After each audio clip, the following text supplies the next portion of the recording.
The dawn that rose over the Eurasian steppe was not the kind of dawn men sang about in their tents or carved on their shields. It bled instead, a thin, unnatural light smeared across the grass as if the sky itself had been cut and the sun was a wound. The horses shifted uneasily, even the birds seemed to hesitate in their notes, sensing a wrongness that had no name in the old stories. For the Huns, who had lived their lives by dawn and dusk, this morning felt like an omen stitched to the bones of the earth itself. Attila stood at the lip of his camp, wrapped in pelts despite the thinness of the air, and watched the horizon as if it were a battlefield he could already map. He had faced empire and weathered betrayals, had turned rivers into highways of conquest and made kings uneasy in their palaces. Still, he had never seen sickness that carried the chill of the void. There was a small, private fear in him, the kind that reads the future as a corpse-littered plain, and he allowed it, not because he was weak but because he knew a hunter must know the scent of a new quarry.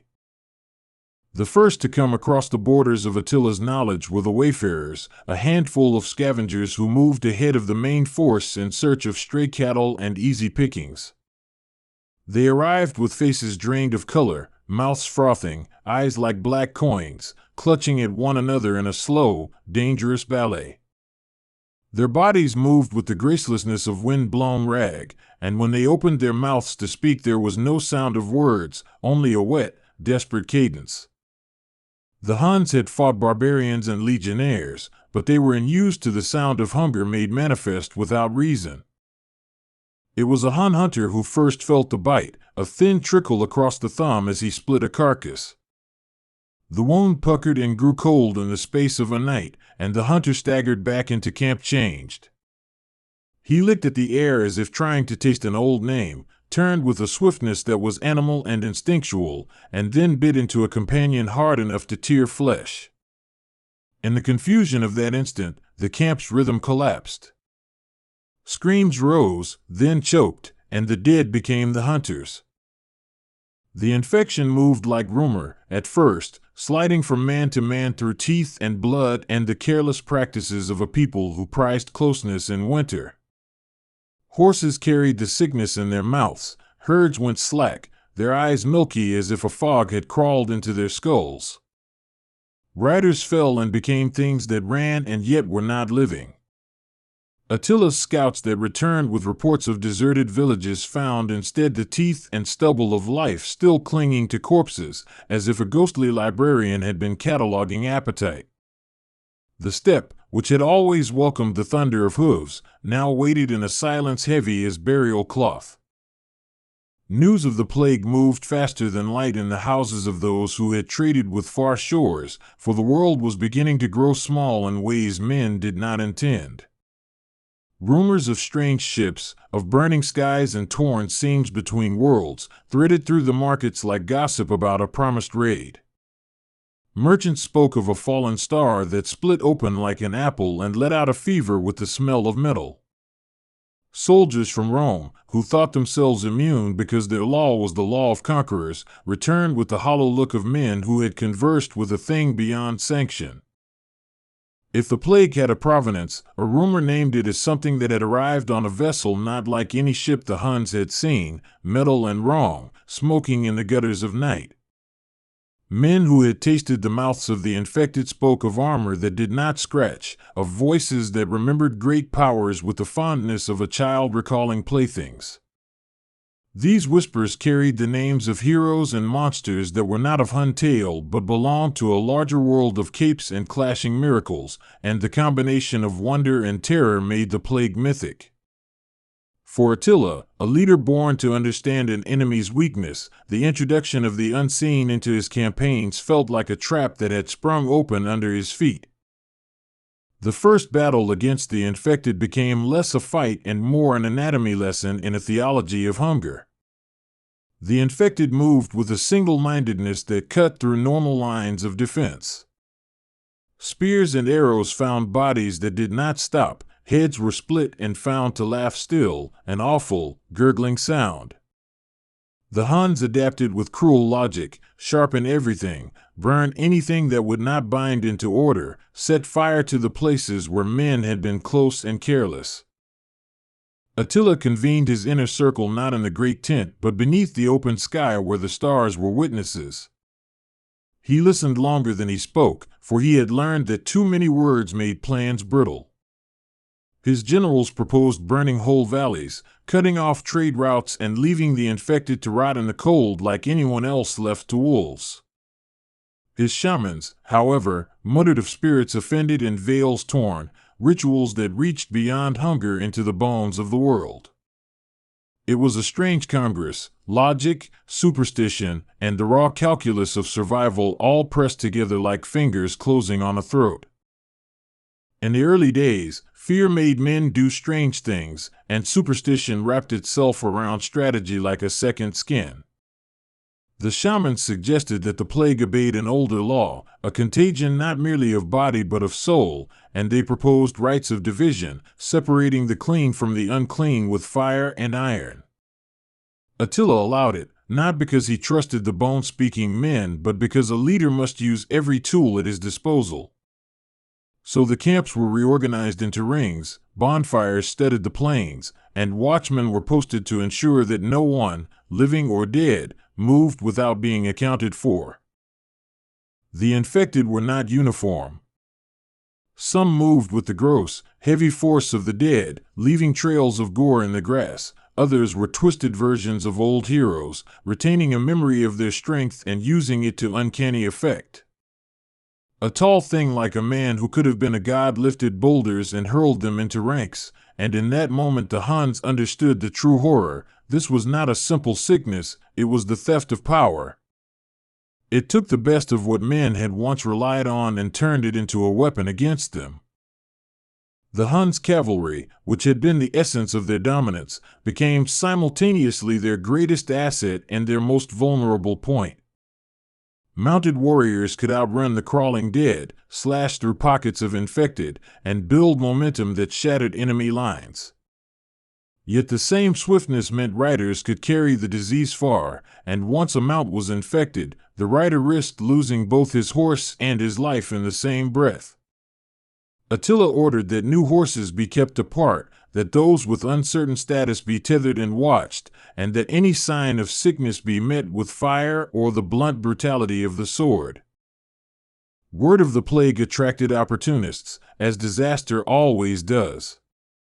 Bands of mercenaries arrived from the west and the south, wishing to exploit the chaos, to steal riches from abandoned encampments, or to sell their swords to those desperate enough to pay. Their greed created a new brand of violence, one that was human and understandable, and that in its own way was almost preferable to the slow indignity of becoming something that moved only to eat. Attila greeted this new variable with the cold arithmetic of a ruler. Some were invited under oath and inspected, others were driven off at spear point, and a few were made example of where the grass had been turned black. Attila's nights grew sleepless, not because he feared for his life, but because he feared for his legacy. He had wanted to be a name that carried across generations like a song, not a footnote scrawled over by vermin. The plague presented a different kind of immortality, one that he found abhorrent, to be remembered as the Lord who could not stop the rot. He began to experiment with containment measures that were both inventive and cruel, moving villages and constructing buffer zones of burned earth. In those choices, moral ambiguity became the currency of survival. The Romans watched with a mixture of horror and schadenfreude at the Huns' misfortune, for rival empires always imagined themselves less vulnerable. Some in the eastern courts proposed to let the plague run its natural course across the barbarian lands while they kept their own walls high and their gates sealed. Others, recalling the old truces and the thin thread of diplomacy that could be pulled tight or loose as needed, suggested parley. Attila, when he heard the offers from men who had been his adversaries, laughed a laugh that tasted like iron. He understood the calculus. Sometimes an enemy's fear could be turned to advantage, sometimes the stench of doom itself was a bargaining chip. As the weeks unspooled, the landscape of the steppe became a map of small tragedies. Camps were abandoned, graves left open and surrounded by sentinel fires.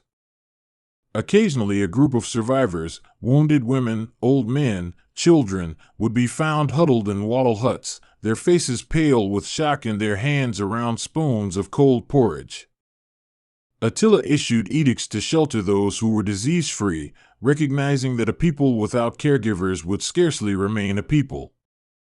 It was an attempt to preserve the future by saving the present, and it required resources he would have otherwise used for war.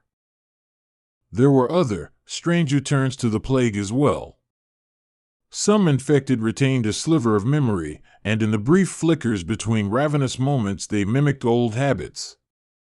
A once great fighter might raise a sword in a pause between attacks and seem almost to salute, or a singer might try to hum a tune they no longer understood.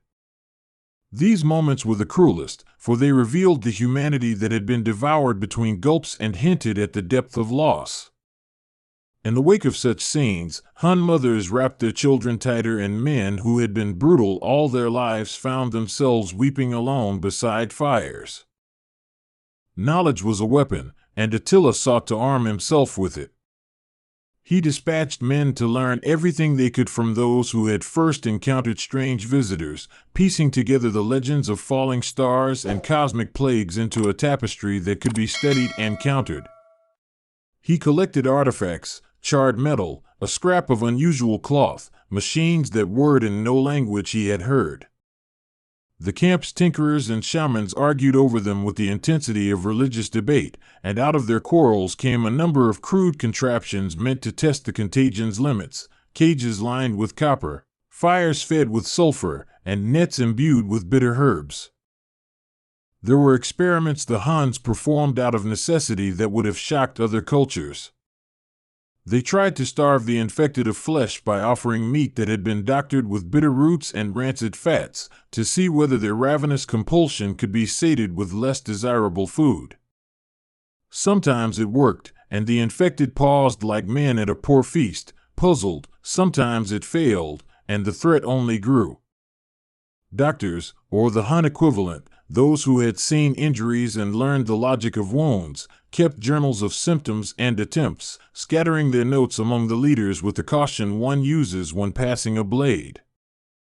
The Hun's shamans began to fuse their rituals with the pragmatic. Smoke that had previously been used to ward evil was now mixed with medicinal herbs, and charms meant to placate spirits were layered with instructions for quarantine.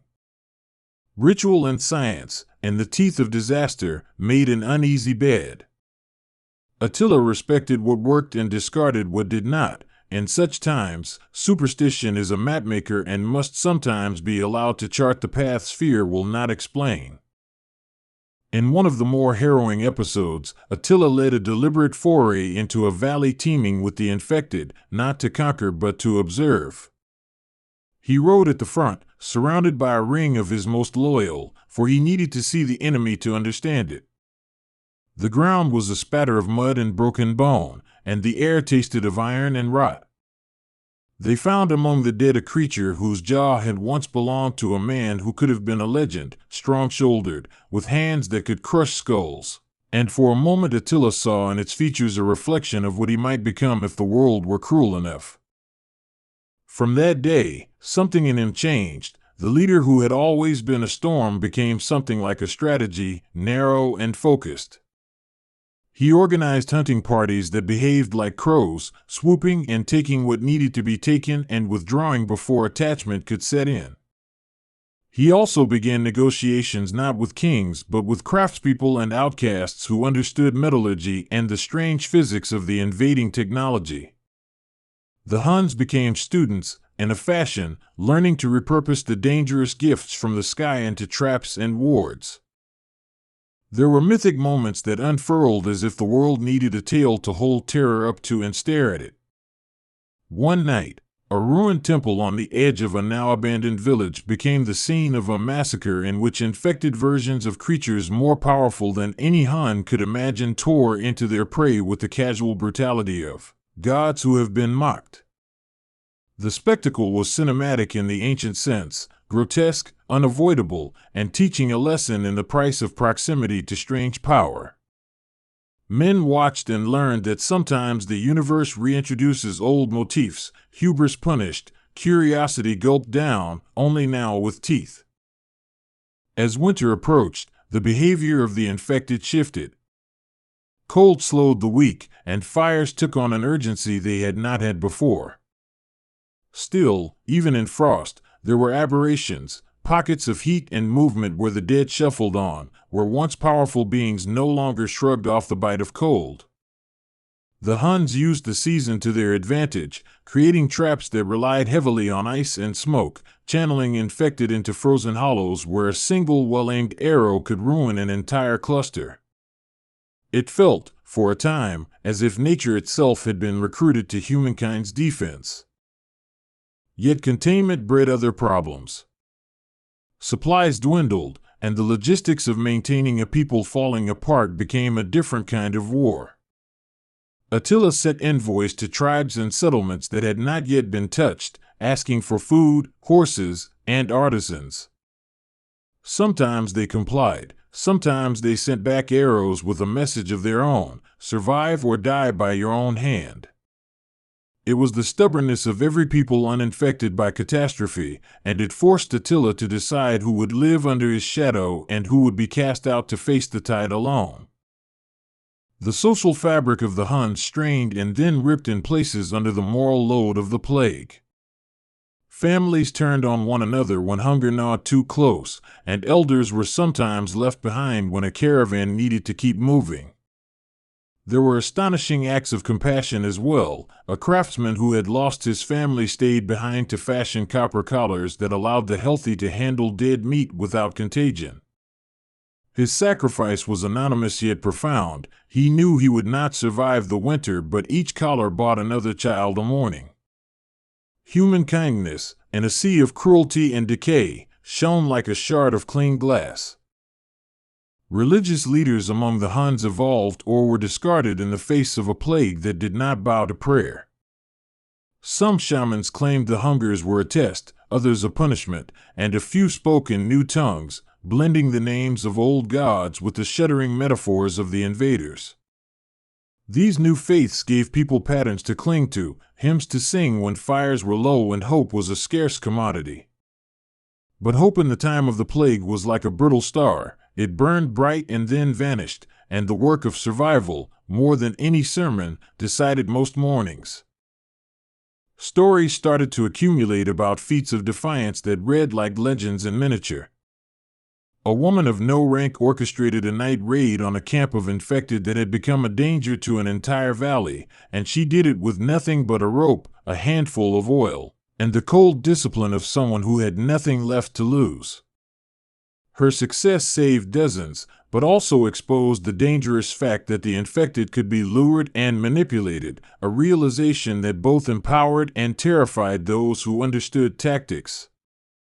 Each success was a lesson and a curse. Every victory taught the enemy how to be fought, too. As the spring came, the plague had altered much but not everything. Trade routes reopened in a tentative way, and where there were roads there were travelers with cautious faces and packs full of herbs and news. Attila exploited these openings not for conquest alone but to expand the network of knowledge the Huns had built. Every trader who had heard a rumor of a cure, of a strange medicine, or of a holy relic was given a hearing. This web of rumor and hope became a kind of intelligence service, and it reached places no spear could reach. In a surprising development that felt more like a parable than history, a ship washed upon a distant shore not far from the territories the Huns eyed for future raids. Its planking was foreign, its sails burnt, and inside were pages and instruments foreign to all but a few. On it lay remnants of a civilization that had once thought itself invulnerable, people who had fought the infected and lost in different terms, but whose journals recorded methods of slowing the hunger. These accounts did not promise a cure, but they offered procedures and materials, salt and smoke and a particular grinding of charcoal, that gave the Huns the chance to fortify themselves more effectively. The cross-cultural exchange that followed the discovery of the ship was halting and strange. Attila took care not to show his hand too soon to his own people, for hope could be a destabilizing force in the wrong hands. He set aside small teams to learn the ways of foreign medicines and to replicate instruments described by the ship's dead, blending their knowledge with local practice to create hybrid solutions that were more effective than either original system alone. That willingness to borrow, to mix foreign good sense into Hun pragmatism, marked a subtle evolution in Attila's rule. Tactics continued to adapt. Where once the Huns relied only on speed and surprise, they now engineered defenses that used the environment itself, pits lined with fire, hedges of sharpened wood planted in labyrinthine patterns, and nets that were smeared with bitter resins. These were not elegant adaptations, but they worked, and as the months passed, the infected's toll was less devastating. Survival was not the same as victory, yet each saved life felt like a small re-enrollment into the world they had lost. The plague changed how Attila saw his place in history. He began to imagine a world in which conquest would be built not only by victory in battle but by stewardship. If Rome had once been impressed by his capacity to take cities, he now wanted to be remembered as someone who could protect his people in the time of plague. It was a sop to vanity, perhaps, but also an honest assessment that leadership must shift when the nature of threats transforms. There were betrayals as well, scenes that pained even hardened warriors, men who chose safety by colluding with the infected, selling passage or supplies in exchange for the lives of others. These instances were a mirror held up to the darkest parts of human nature, and Attila punished them with the same ruthless clarity he applied to any threat. In this, he kept a fragile cohesion among the survivors, enforcing an order that felt sometimes like tyranny and sometimes like necessary salvation. In the third winter of the plague, a new complication surfaced. The infected had begun to exhibit patterns beyond simple hunger, small clusters that gathered like conspirators and then moved with a frightening purpose. Occasionally, a group of infected would converge on a ruined temple, and there seemed to be a ritualistic appetite to their gathering, as if something within them sought center and congregated around it. Speculation ran wild. Were they guided by a remnant intelligence, a parasitic thought, or were they simply the accumulation of chance meeting? No one knew, and the lack of knowledge bred its own terror. Beyond the practicalities of survival, the human cost accumulated like soot on the soul. Songs that had once been sung at dawn fell silent. Young lovers found their vows interrupted by hunger and fever. Attila himself, when he allowed himself to be alone, dreamed of a world where the steppe was green and his people free to raid and return, to make humor at the expense of kings.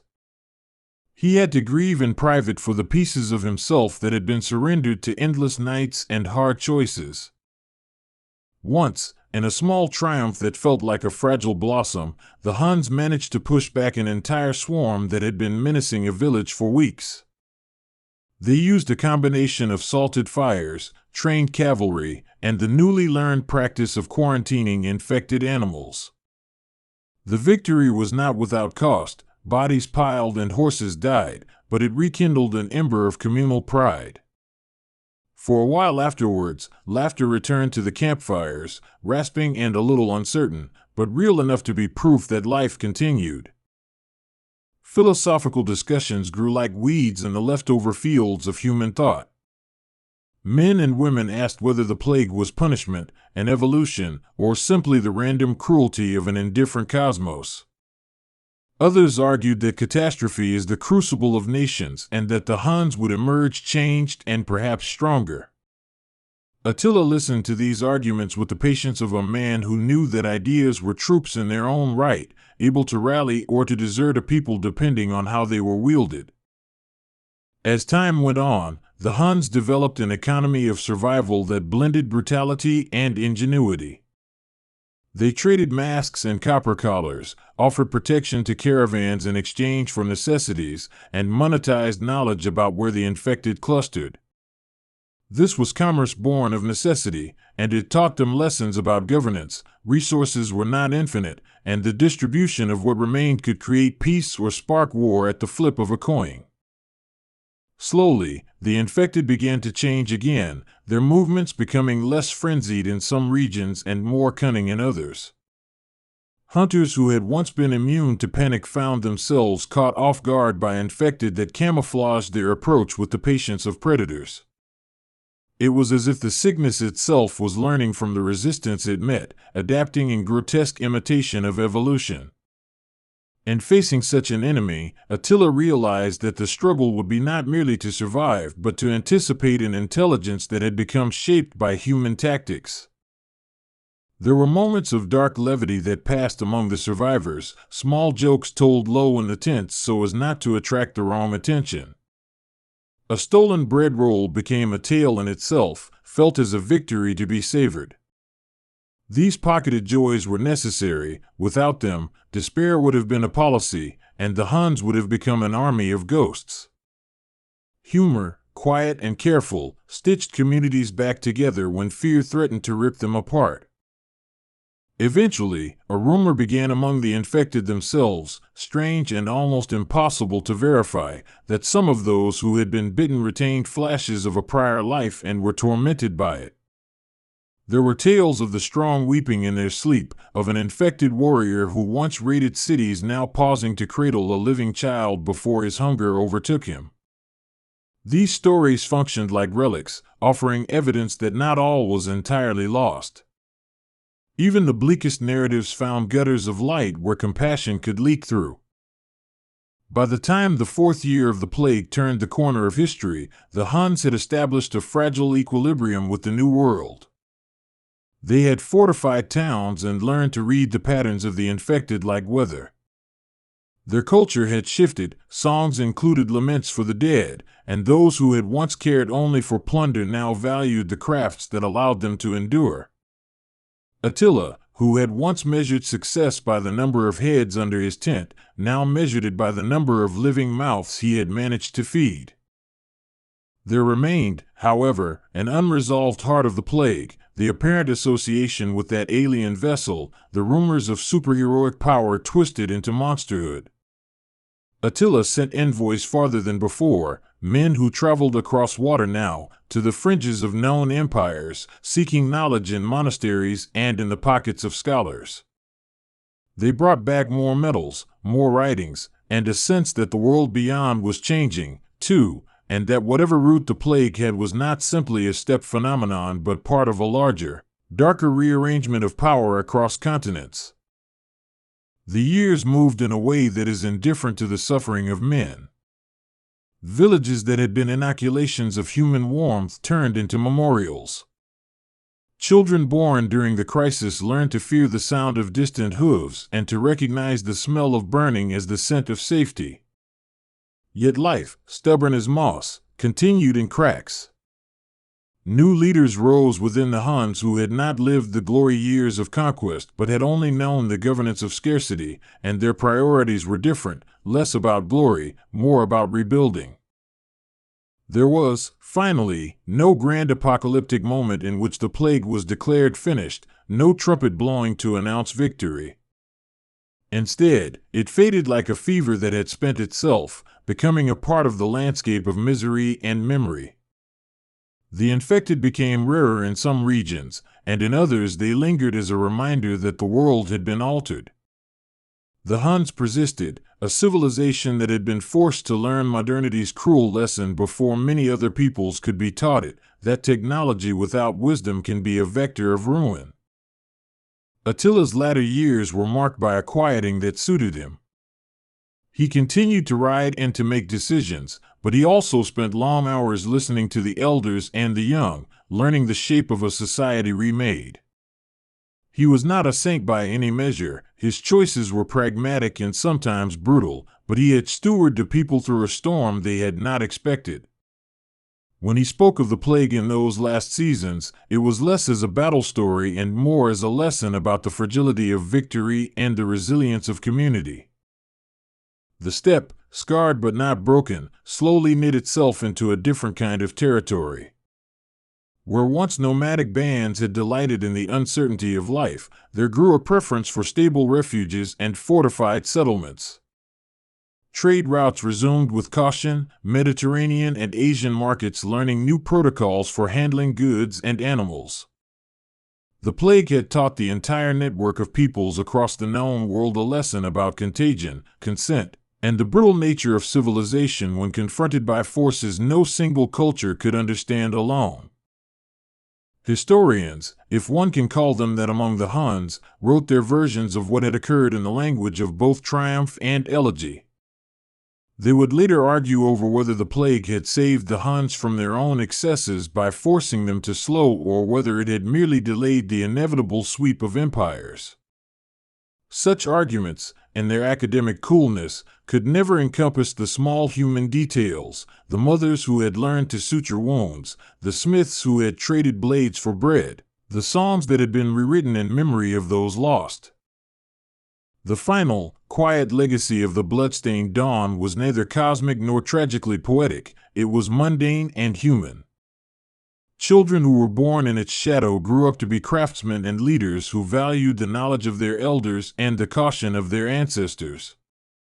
The Huns retained a fierceness but gained a tempered wisdom about the fragility of power, and Attila's name, when spoken, carried both awe and a reminder that even the strongest hands must sometimes clasp those weaker to cross a broken world. Somewhere beyond the edge of the map, the origins of the plague remain partially unknown, a mystery with pieces scattered across continents. Scholars and survivors debated whether the cosmic event was a fluke, a weapon, or an accident of some civilization's hubris. None of these answers satisfied fully, and perhaps that was the largest lesson the Huns had learned, that not all questions have clear answers and that action in the face of ambiguity is its own kind of morality. In the end, the steppe healed in the way that time allows, slowly, in layers, with scars that told their own stories. The bloodstained dawn lived on in the memory of the people who had survived it, a cautionary tale to be told in tents and at fires so that children would learn the names of the dead and the uses of salt and fire. Attila's legacy, like the land he had once hoped to rule with unbroken will, became complicated and human, marked by violence and ingenuity, by cruelty and unexpected tenderness. And so the story of the plague that had stolen the breath of heroes and the sleep of empires settled into history, a long season when the Huns faced an enemy that was at once foreign and intimate. They adapted, learned, and endured, changing in ways they might not have willingly chosen but perhaps needed. The world beyond moved on, carrying remnants of the catastrophe into new myths and new politics, and the name of that bloody dawn entered an uneasy canon, a reminder that even the mightiest must bow to the strange, and that the measure of a people is often how they survive the unthinkable. The story begins with a rumor, the kind that slides across the grasslands and through taverns with equal relish, changing shape as it goes. It is the sort of whisper that does not name itself outright, because names give things weight, and the thing we will follow refuses ordinary weight. For weeks the writers spoke in clipped phrases, watched the skies, and tightened their bridles. Even the children who mimicked their father's boasts stopped laughing. Attila felt it first as a coldness in the air, a hush that did not belong to the steppe, and he understood that something impossible had moved into the world of men and horses. Attila of the Huns is not only a warlord, he is a force of weather and geography wrapped in a man's skin, a leader whose presence changes how air rides the land. To tell his part of this tale is to speak of a leader who learned to read horizons and make decisions in a single, sharp breath. He made empires uncomfortable because he did not reason like governors, he spoke in rides and raids and the language of horses. When the impossible arrived, it met a man who had spent his life leaning into the edge of danger and making that edge break in favor of the living. The Hunnic world was an orchestra of motion, hoofbeats, taut bowstrings, quick gatherings and disappearances into reeds and valleys. They fed on speed and surprise. Their camp was not a static thing. It was a memory of movement preserved long enough to sleep, and the living code of the tribe was written on the back of every mare and the stride of every stallion. When an unknown plague of the dead began to walk beyond the horizon, it had to reckon with a culture that never allowed itself to be hemmed in. The dead came not like a fog but like a rumor made flesh, at first seen only in broken outskirts and along trade routes that had once thrummed with activity. Travelers returned with empty satchels and eyes full of shadows. Markets closed. Bells tolled in cities that still believed bells could scare the worst away. News spread on two winds, one of panic, the other of calculation, and the latter reached Attila with the immediacy of a scout's report. In some accounts the dead wore the masks of gods and heroes, in others they were grim parodies of the living, the faces of champions and kings turned hollow. Tales from farther west and east told of champions who had been invincible, now reduced to shambling hunger. Such stories defied the Huns' usual arithmetic. Horses and bows and stealth could defeat men, but how to outmaneuver something that did not fear death? That question forced a new kind of planning, an urgent translation of myth into tactics. The plague had a shape in the lands of storytellers. It was an infection that did not keep to natural law, a contagion that could twist even protectors into predators. Entire towns, once fortified by walls and banners, were described as eerie theaters where the audience had disappeared and the actors continued their roles. The idea that heroes, those who had been icons for whole nations, could surrender their bodies to hunger made the Hunnic scouts whisper about gods being jealous or afflictions that punished human pride. Yet Attila, practical to the bone, listened for patterns, not meanings. Attila's first orders centered on mobility. If the dead came in a steady wave and could not be reasoned with, then the Hun's strength and movement could be the only true advantage. He ordered columns to remain thin and scattered, to avoid massing where contagion could find new hosts in dense populations. Horses would be fed, not overloaded, and scouts would be pushed outward as living probes to test the edges of the phenomenon. In the steppe, this was not panic, this was adjustment to a new climate. The Huns moved like thinking weather, a series of gusts intended to push the problem elsewhere or to outlast it. They were masters of indirect combat, feints, encirclements, and the delicate art of disappearing after striking. Against the dead, such tactics transformed into survival architecture. The first time a Hunnic squad intercepted a wave of the dead, they learned two lessons that would stump centuries of generals. The dead were tireless, and their numbers made them invulnerable to simple attrition. He who sought to outlast them needed more than endurance, he needed invention. Into this chaos stepped allies and enemies whose names would echo down later ages. Strange caravans arrived. Rumors spoke of men who had once been adventurers and scientists, and of bright, horrible brass and golden artifacts that hummed with unusual power.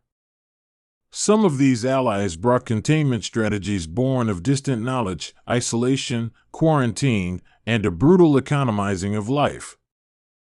The combination of Hunnic mobility and outsider know-how formed a fragile coalition, pragmatic and brittle as old leather.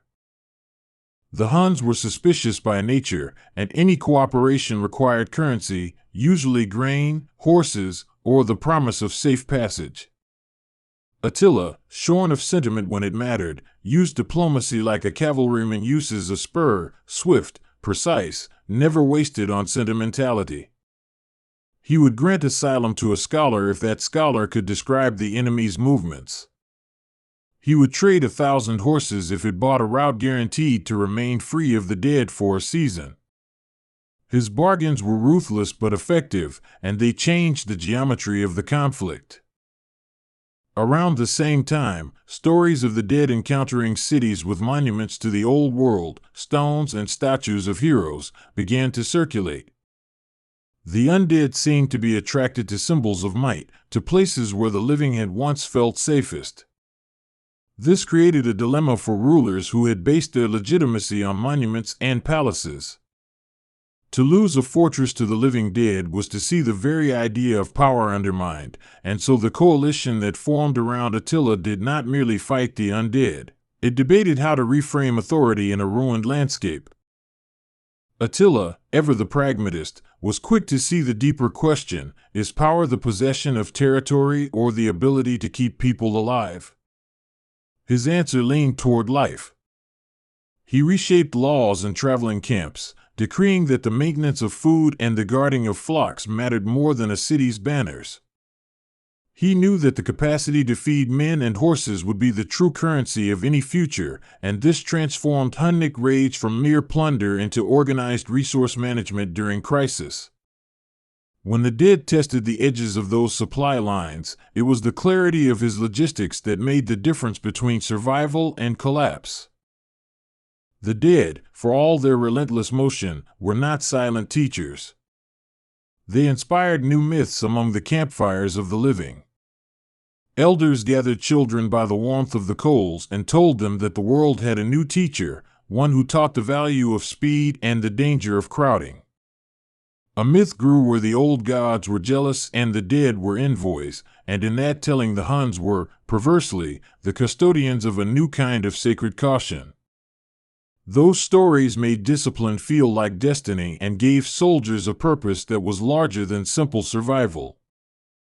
But myth-making did not keep horses from starving or scouts from being overwhelmed, and soon the Huns would face a test that was not only logistical but technological. The dead adapted in ways no human strategist wanted to acknowledge. They could amass around technology and mimic its use in a grotesque mirror of human innovation. A ruined watchtower became a nest for staggered forms that used a captured catapult or gate in mimicry. These scenes were terrifying without graphic detail, a mockery of human skill performed by bodies that had none of the maker's minds. Because the enemy learned to imitate, the defenses of the living had to be reimagined. Walls and gates that were built to keep out the living became curiosities to the dead, who had no respect for such boundaries. Attila issued edicts that looked like small revolutions: burn what you cannot carry, collapse what you cannot defend, flee rather than die entangled in stone. Such orders were unpopular in older societies that prized monuments, but on the move they saved lives with an economy of motion that turned retreat into strategy. The true miracle, or crime, depending on one's point of view, was when the dead began to include figures that once resembled protectors in the eyes of nations. Champions who had fought against Attila became stories the Huns told around their fires, legends they had used to sharpen their own reputations. To see those figures become hunger was to feel the emotional power of the enemy as a form of psychological warfare. It cut both ways. The Huns recognized their own mortality and lived with a fiercer appetite for the day-to-day because the future felt thinner. Yet Attila remained focused. He was not a man of superstition. He wanted answers. He gathered men who had seen the enemy in its many theaters and stitched their observations into a map that looked less like a chart and more like a living creature. The map revealed patterns, certain weather patterns, certain seasons, certain clustering behaviors that hinted at a deeper logic.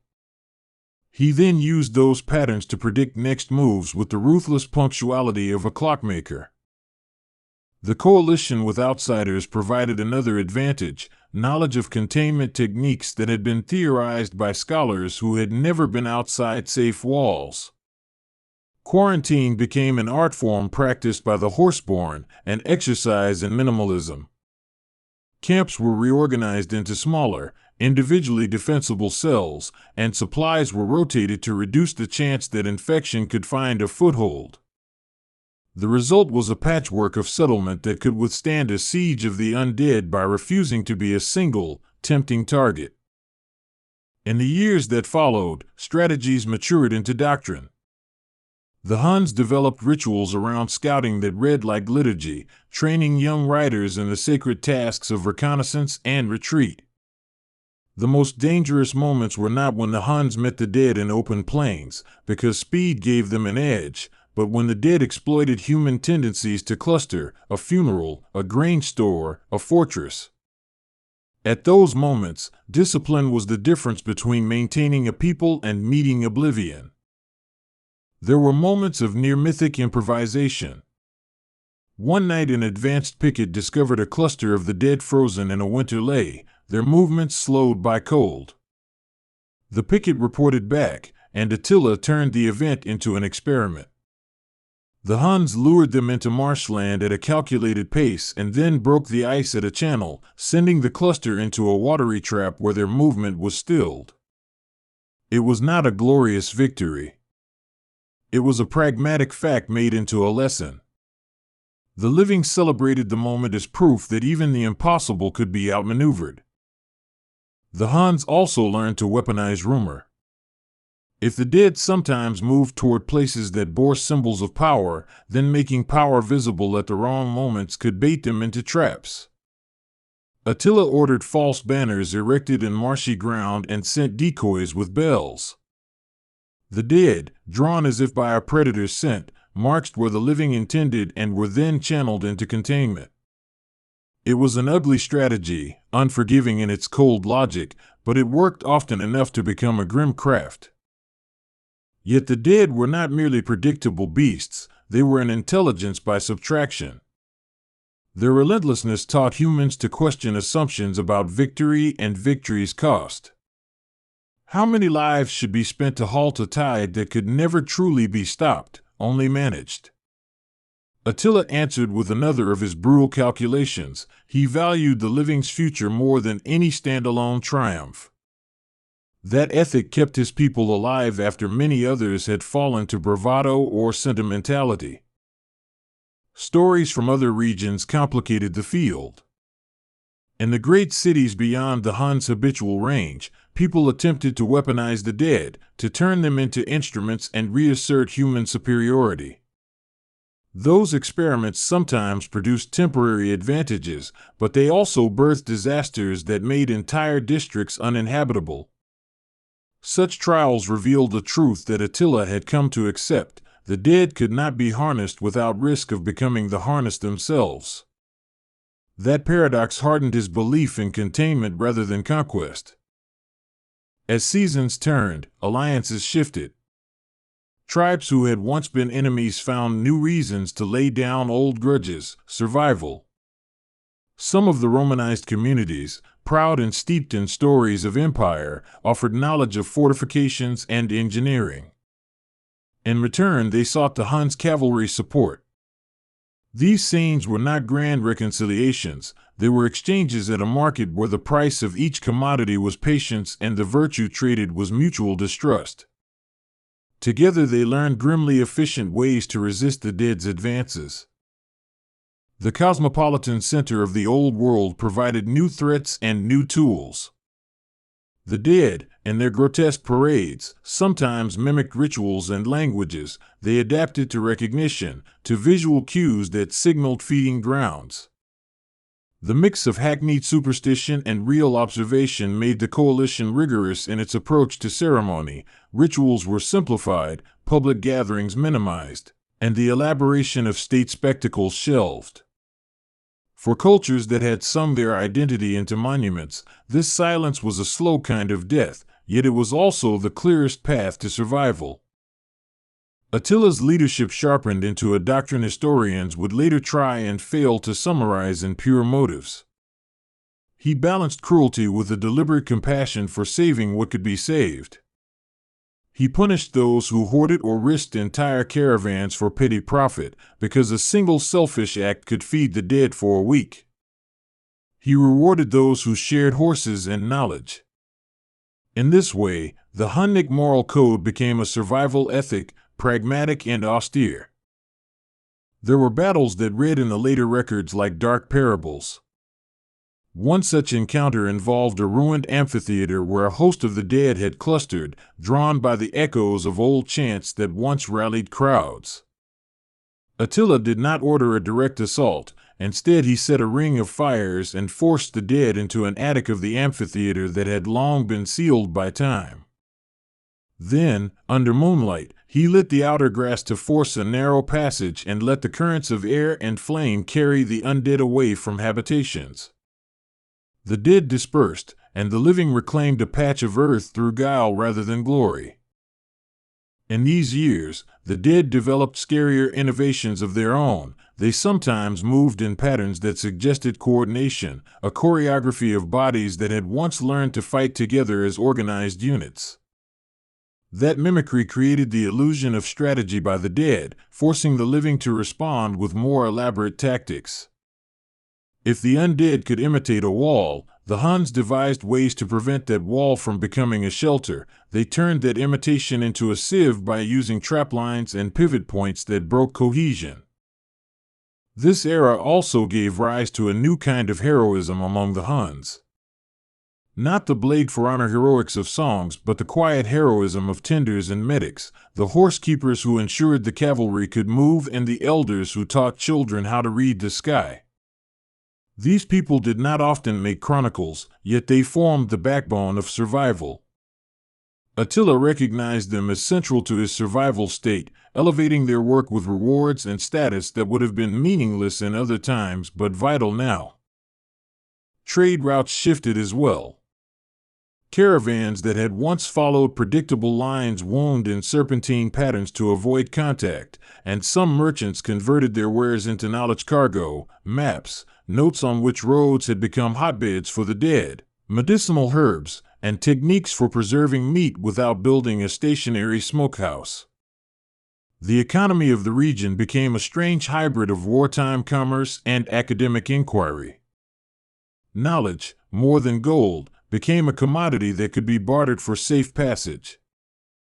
It was in the midst of this changing world that a peculiar phenomenon occurred. Pockets of the dead would fall into inactivity without apparent cause. Camps stumbled across clusters of undead frozen as if in a dream, their motions slowed or stopped altogether. Some men offered superstitious theories, moon cycles, angered gods, while others suggested there were environmental conditions and small predators that disrupted the contagion. Attila, ever a man of observation, sanctioned careful studies, forbidding needless approach while allowing scientific curiosity in the hand of the disciplined. The coalition thus became a laboratory. Scholars, freed from their old libraries, conducted field experiments with meticulous caution. They learned that cold could slow certain movements, that salt could preserve and, in some places, alter the tactile responses of the dead. None of these were cures, none turned the tide entirely. But each provided a thread the living could cling to, an accumulation of small tools and small advantages that added up into a resilient tapestry. Attila's leadership thus was part generalship, part stewardship of knowledge. He ordered that observations be written down in a new script, one that could be carried on hides and passed between camps. Storytellers were given the job of encoding lessons into songs, melodies that would lodge survival information into the communal memory.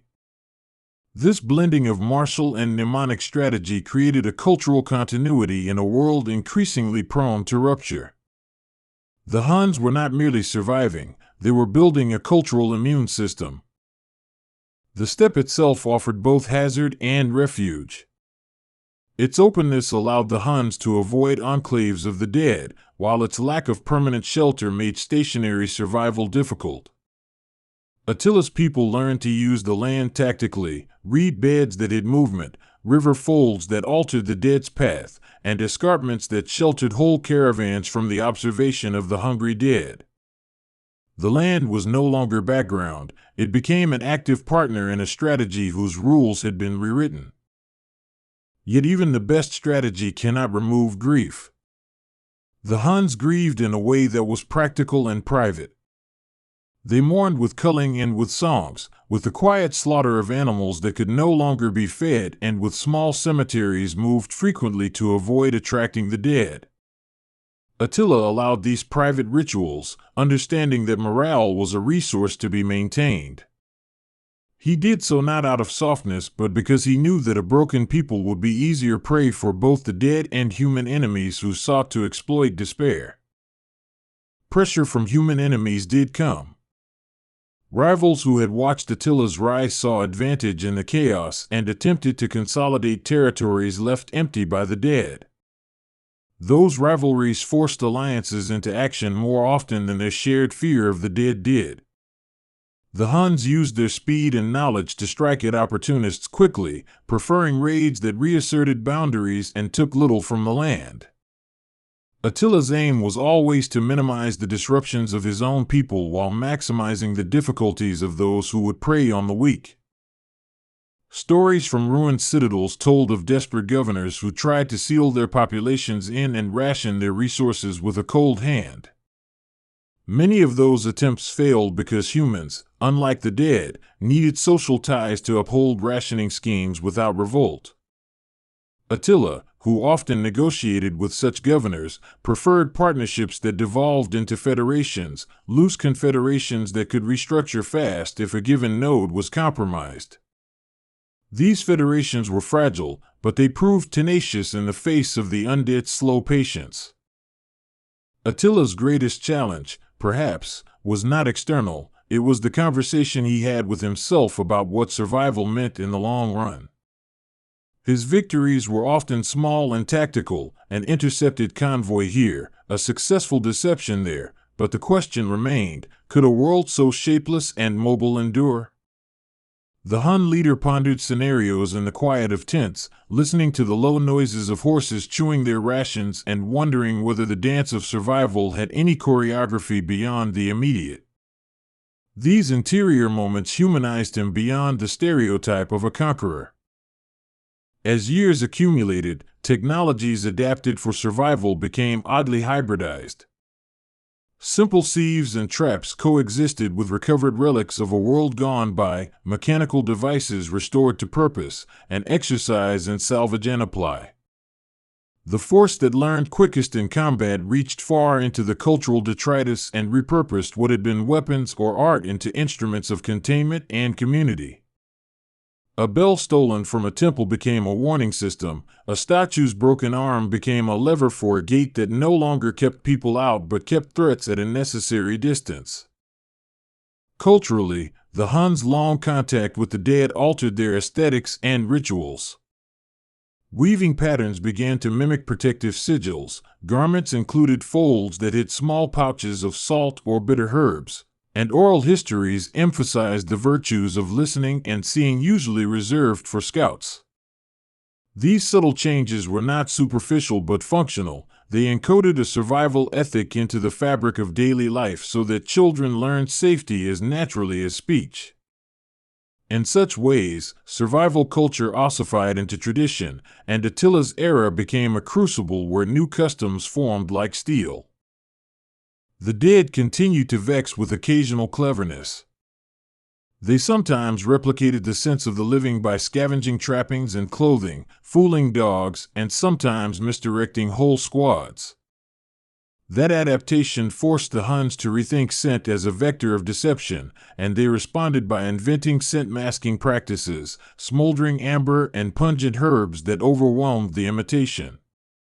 They created an olfactory armor of sorts, primitive but effective against creatures that relied on association more than insight. The geopolitical map, meanwhile, was redrawn in shadows. Empires shrank, tribes rose, and borders became more like flexible membranes than firm lines. Attila's confederation acted less like a state and more like a network that could reconfigure when required. This fluidity allowed the Huns to respond to new threats faster than rigid polities, and it became their greatest strategic advantage. Their governance, rooted in mobility, now found new purpose as a survival mechanism rather than a pure engine of conquest. Moral questions persisted. Some on the margins argued that the dead could be rescued, healed, or redeemed. Others insisted on eradication at all cost. Attila's answers usually fell between pragmatic boundaries, mercy where it did not risk the living, decisive force where it did. His decisions were not prettified by modern ideals, they were born of a constant ledger of lives saved versus lost. In the crucible of threat, ethics became a calculus of continuation. There were moments of personal confrontation where the global scale narrowed into intimate tragedy. A messenger once returned bearing a relic that had belonged to a great warrior who had perished in an early wave. The messenger's eyes were hollow with the knowledge of what they carried, a symbol of a man who had once inspired whole battalions, now simply significant as a token to guide mourning. Attila, who had seen such relics turn the living into distractions, ordered the object to be repurposed not as a shrine but as a tool, welded into a harness for a packhorse. He refused ritualization that endangered people. In the arc of events, there were moments that seemed to turn the tide and then failed to do so, like a wave that hits rock and retreats. One such moment came when a discovered compound offered what looked like an engineered solution, a device that might disrupt the contagion's movement. Scholars with careful hands tested it, and for a terrifying day the dead seemed less coordinated. The camp erupted in whispers of victory. Then the device failed in a compound way, the dead adapted their tempo and the illusion of safety dissipated. The lesson was sobering. Nothing that pretended to be a miracle could be relied upon without deep testing and a contingency plan. Even without miracles, the Huns improved. Their camps developed a rhythm that allowed the creation of small, defensible marketplaces where knowledge could be swapped with minimal risk. Scholars taught scouts to spot the earliest signs of the dead's approach, and blacksmiths developed quick-release fittings for gear that could be abandoned in a moment. Each incremental improvement decreased the cost of survival, and Attila's leadership ensured that gains were shared rather than hoarded. Poetry in the camps changed too. Songs that once glorified raids took on a steady, functional lyricism about the virtues of moving light and sharing bread. Storytellers recast old epics to emphasize cunning over brute force. The cultural shift did not erase the past, it reframed it, making old triumphs into case studies rather than blueprints. Memory became training, and myth became doctrine. Meanwhile, the dead's presence forced a philosophical confrontation with death's meaning. People who had spent their lives believing that honor demanded a certain end found themselves choosing survival's small humiliations, flight, the abandonment of ancestral halls, trickery. These choices pried open conversations about the value of life when measured by continuity rather than grandeur. Attila, who had himself been raised on a diet of both pride and practical cunning, became a reluctant teacher in this domain, urging the living to prefer posterity over theatrical final stands. From time to time, human creativity produced bright, sorrowful stories of sacrifice. A group of elders once volunteered to stay behind and create noise and movement to channel a horde away from wandering children. They were not described in lurid ways, rather they were remembered for their selfless utility, the way their action preserved generations. Attila honored such sacrifices not with monuments but with action. He ensured their families were protected and their memories encoded into training so that the lesson of selfless action perpetuated as knowledge. The Huns also learned to build mobility into religion. Rituals were designed to be quick and movable, symbolic actions were made compact and utilitarian. God songs were reduced to short refrains that conveyed direction and courage in an hour's sleep. This economy of belief made spirituality useful in ways survival demanded, concise, portable, and renewing rather than exhaustive. Religious change, like every other change, became a tool rather than an indulgence. As the war against the dead stretched on, the face of the enemy shifted too. Some waves were sparse and aimless, others were dense and purposeful.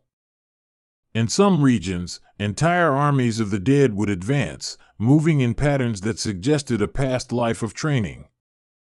The living adapted defenses to match each variant, learning to treat the undead not as a monolith but as a family of threats with varied habits. Attila's maps, once simple lines on a hide, filled with annotations that read like weather reports, winds, temperatures, and the dead's preferred corridors. Within this annotated map lay the element that made Attila more than a marauder. He had become a systems thinker in the most disposable environment.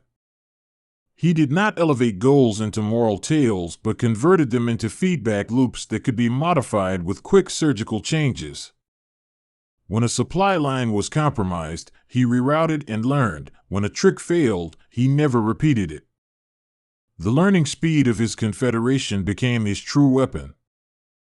The dead, meanwhile, were not a single pathology but an ecology. Some areas developed stagnant zones where the dead accumulated and remained relatively static, acting like scar tissue on the landscape. Other places became thoroughfares, noisy and dangerous like trade routes gone bad. The idea that the dead could be channeled into non-essential places, marshes, abandoned quarries, salt flats, became a key part of strategy. It was ugly work, guiding the dead into being a buffer rather than a menace, but done well, it secured breathing room for communities. This strategic ecology inspired a new form of engineering. The Huns and their partners built false towns and decoy farms designed to attract the dead and then funnel them into harmless areas. These decoys were not built for habitation but for magnetism, and they required maintenance, scent caches, mirrors to reflect motion, and the occasional sacrifice of a mechanical bell. In time, these decoys worked often enough to be considered one of the more humane forms of containment. They did not solve the problem, but they reshaped it into a long-term management challenge. As the decades passed, the Huns' knowledge matured into an institution. The riding schools became academies for survival. The most skilled scouts became professors in a rough natural philosophy of motion. Attila founded a council that combined warcraft, medicine, and logistics into one operational organ. It was not bureaucracy as later states would define it, but it was functional enough to coordinate campaigns and distribute resources. This administrative capacity gave the Confederation a longevity that surprised their adversaries. Rival human powers sometimes tried to imitate the Hunnic model, but the Huns had an advantage no one could copy: the steppes culture of mobility. Others could train their legions to move, but the Huns' social fabric already recognized the centrality of nomadism. This social cohesion gave them a quickness of adaptation that old empires lacked. Where Roman governors delayed, Hunnic riders turned into the new spokes of governance, and that ability preserved many lives. Yet even as the Huns adapted and taught others, there came moments of reflection where men considered what the world would look like after the dead had receded. Attila dreamed sometimes of a landscape where settlements could be permanent again, where songs could expand back into long epics and statues could be raised without fear. He allowed himself these visions not as nostalgia but as planning. What resources would be necessary to rebuild? How would knowledge be transmitted to children who had only known movement? Those questions directed campaigns to secure seeds, livestock, and book fragments. Attila's successor Dilemmas became a central theme of the Confederation. He trained lieutenants in both war and stewardship, insisting that leadership be judged by its capacity to protect a people for generations rather than by trophies. This principle was not universally loved, but it created stability that outlived his own immediate charisma. When his hand was no longer in the commanding tent, the structures he put in place proved resilient. Leadership became a function rather than singular glory. The long grind reshaped moral sensibilities across cultures. People who had once measured honor by conquest now measured worth by survival and the care of dependents. Songs celebrated those who saved children and maintained herds rather than those who hoarded land. The dead had forced a revaluation of virtue, and the Hunnic ethic proved influential because it was uncompromising and effective. The old world's belief in monuments softened into a new ethic of mobility fused with communal responsibility. In the margins, resistance movements formed that wanted a return to old ways: monuments, standing armies, the theatrical facing of enemies. These factions were often crushed not by force but by irrelevance. The world had moved on from their priorities. Attila's confederation often absorbed or outlasted them, demonstrating that adaptive moral codes had more staying power than nostalgia. Over time, the very idea of a single fixed capital became quaint in a world where the dead could make permanence lethal. At certain turning points, the living mounted coordinated offensives aimed not to annihilate the dead but to channel them into remote zones. These offensives were elaborate, combining decoys, scent lures, and controlled burns. They were not glorious in the conventional sense. They were surgical and wearying, requiring patience greater than the impulse for conquest. Yet when they succeeded, they produced breathing space measured in decades, and those pockets of safety became incubators for cultural revival. The relationship between surviving human communities and the landscape evolved. Where droughts or seasonal floods once presented only climate threats, they now provided strategic advantages or risks vis-a-vis the dead. People learned to read landforms for their capacity to either shelter or expose. This new geologic literacy was another fold in the Hunnic curriculum, a kind of geology that was less about minerals and more about how topography could mediate life and death.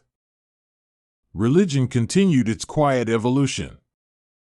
Temples changed from bulky edifices into mobile shrines and brief rituals. Priests who adapted became important leaders in caravans, advising on ethical dilemmas and helping encode survival knowledge into rites. Those who clung to static hierarchies often found themselves marginalized. This was not purely an ideological victory, it reflected the functional constraints of a world where immobility invited danger. The dead, always the most stubborn variable, continued to present anomalies, stuttering waves, clusters that refused to disperse, and occasional spontaneous ceasing of motion in small pockets. None of these anomalies yielded a final answer, but they provided rhythm to human strategies. People learned to expect the unexpected and to build contingency into every plan. Attila's doctrine, growing into tradition, made flexibility the cardinal virtue of governance. Human ingenuity in such times took forms that later historians might describe as cynical or practical, depending on their moral leanings. The Huns developed compact forges that could be carried on wagons and taught smiths to repair armor with minimal materials. They developed simple chemical knowledge to treat wounds in a field that was crude but effective. These innovations were born of necessity and preserved lives, and over decades they created a medical and mechanical culture that suited a world in which hospitals were dangerous islands. As generations passed, the original horror of the dead receded into a chronic threat rather than an acute crisis. This did not mean the danger had vanished, but that societies had learned to weave it into their presence like an unpreferred climate. The living established new norms for migration, for trade, for birth and death. None of it was back to normal, but it was sustainable. Attila's early measures, his orders to burn what could not be carried and to prize mobility, formed the spine of this long-term adaptation. In time, different regions developed distinct survival cultures. Some preferred nomadism and the flicker of camp lights, others pushed to fortify islands of permanence with radical engineering and relentless rotation. The Huns' model influenced many but did not become universal. Diversity of approach became a kind of insurance policy for humanity. When one culture's strategies failed in a given region, another's might succeed, creating a patchwork of resilience across the map. Cultural memory expanded to absorb the new ethics. Stories that had once been about conquest now featured cunning survivors and the inventors of decoys. Festivals celebrated not merely victory but collective endurance. The dead remained the shadow in these tales, a presence that provided stakes rather than spectacle. Through music and story, the living passed on lessons that no single manual could hold. Attila's legacy, then, was twofold, tactical and ethical.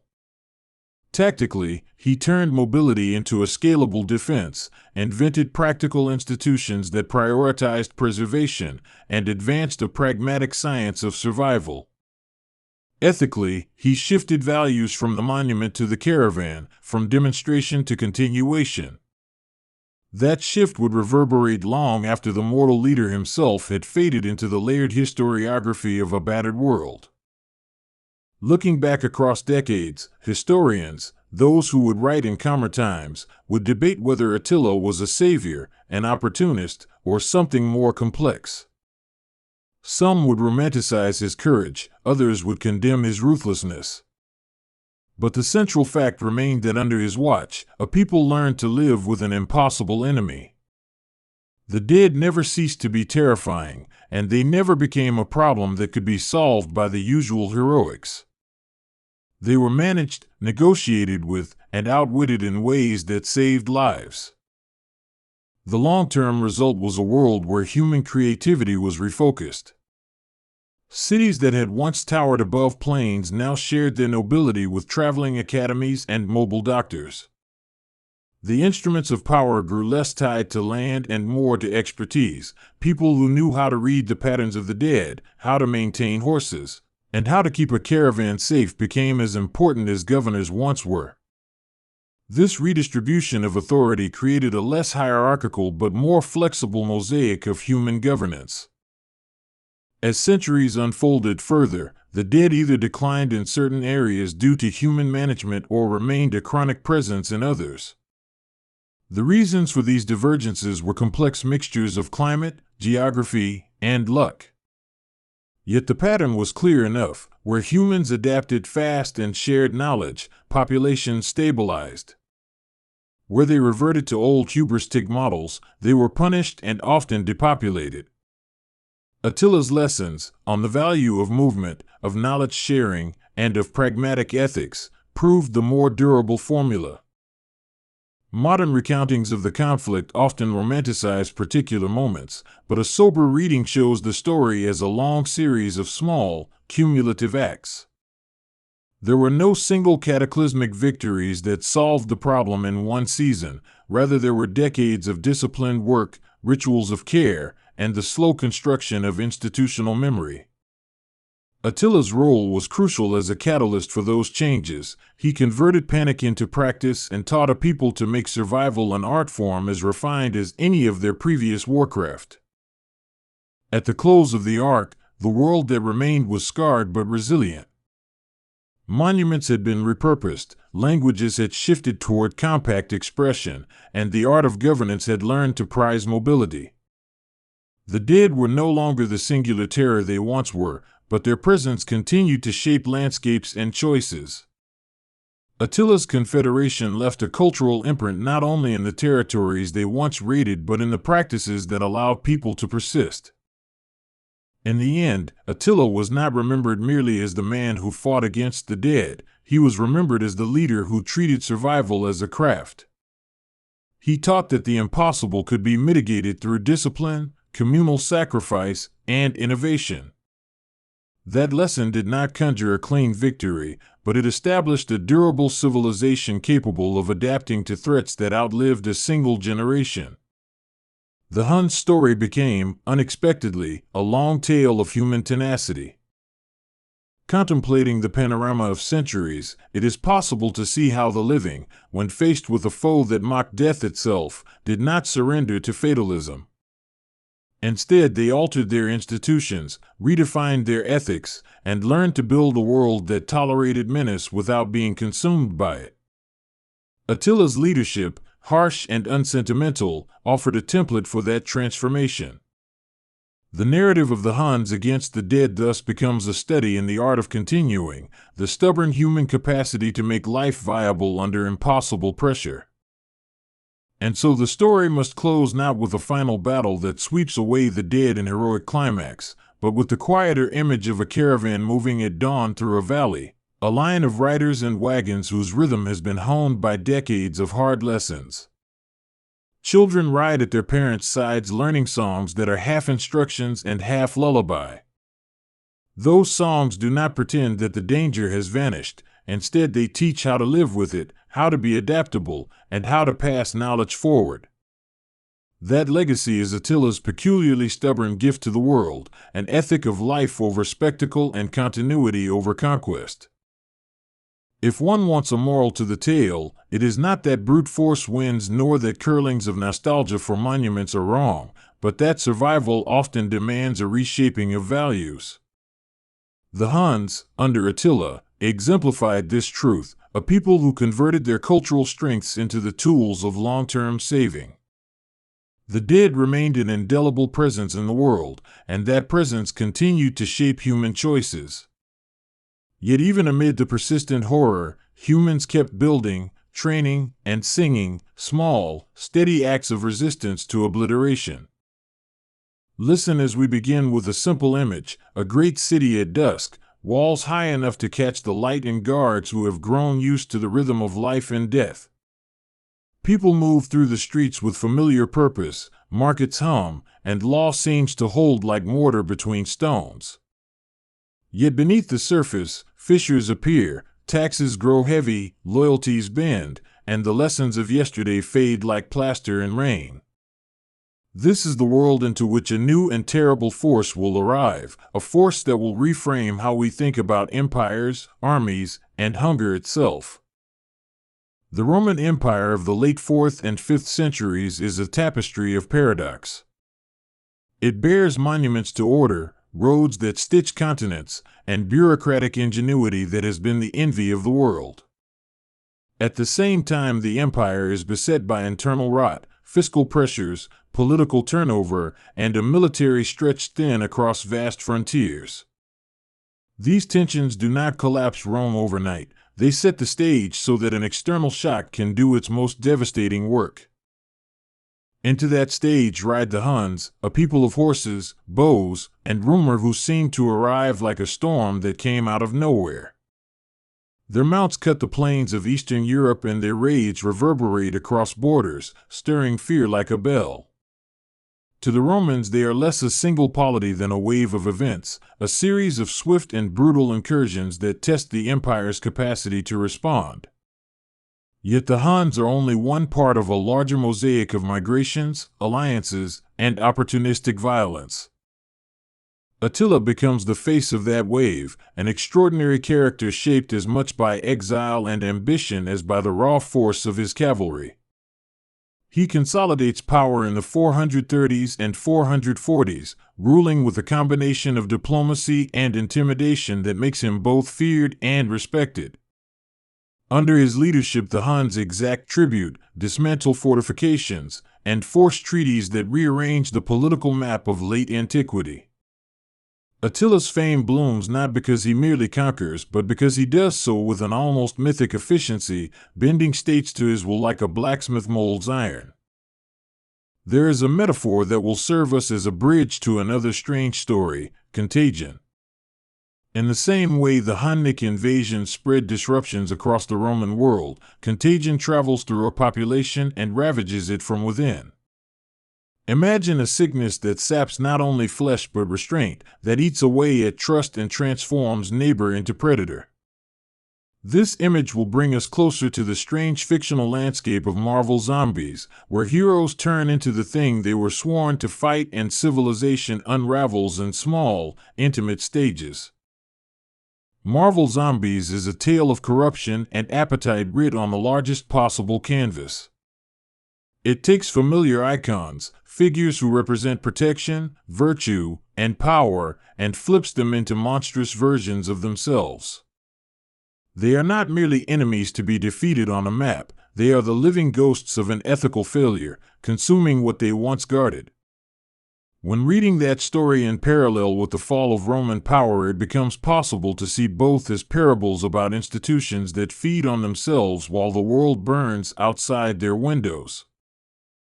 To compare Attila's Huns and a zombie apocalypse is not to explain one by the other, but to notice the same forces at work in different guises. Both exploit gaps in social structure, both magnify the consequences of leadership choices, and both reshuffle the loyalties of ordinary people. Under pressure, communities respond by closing ranks, fleeing, collaborating, or revolting. These are the same responses that play out whether your enemy rides a horse or walks with a hungered hunger. In both stories, survival requires an adaptation of strategy and a redefinition of what is valuable. Rome's collapse is often told as a moral and institutional failure, but it is also a story of slow attrition. The empire's money supply contracts, agricultural yields falter in places, and the recruitment of soldiers becomes a matter of negotiation with previously barred groups. Roman elites sometimes prefer to buy peace or hire foreign troops rather than risk a full renewal of the state's burdens.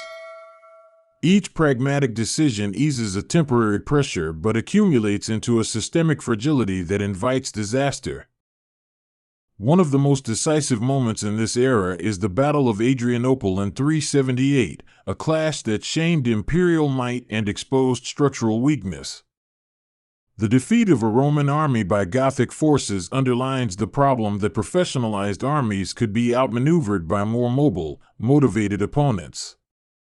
The imperial center wobbles as provinces assert their own interests and as power disperses to military commanders who are often more effective than distant bureaucrats.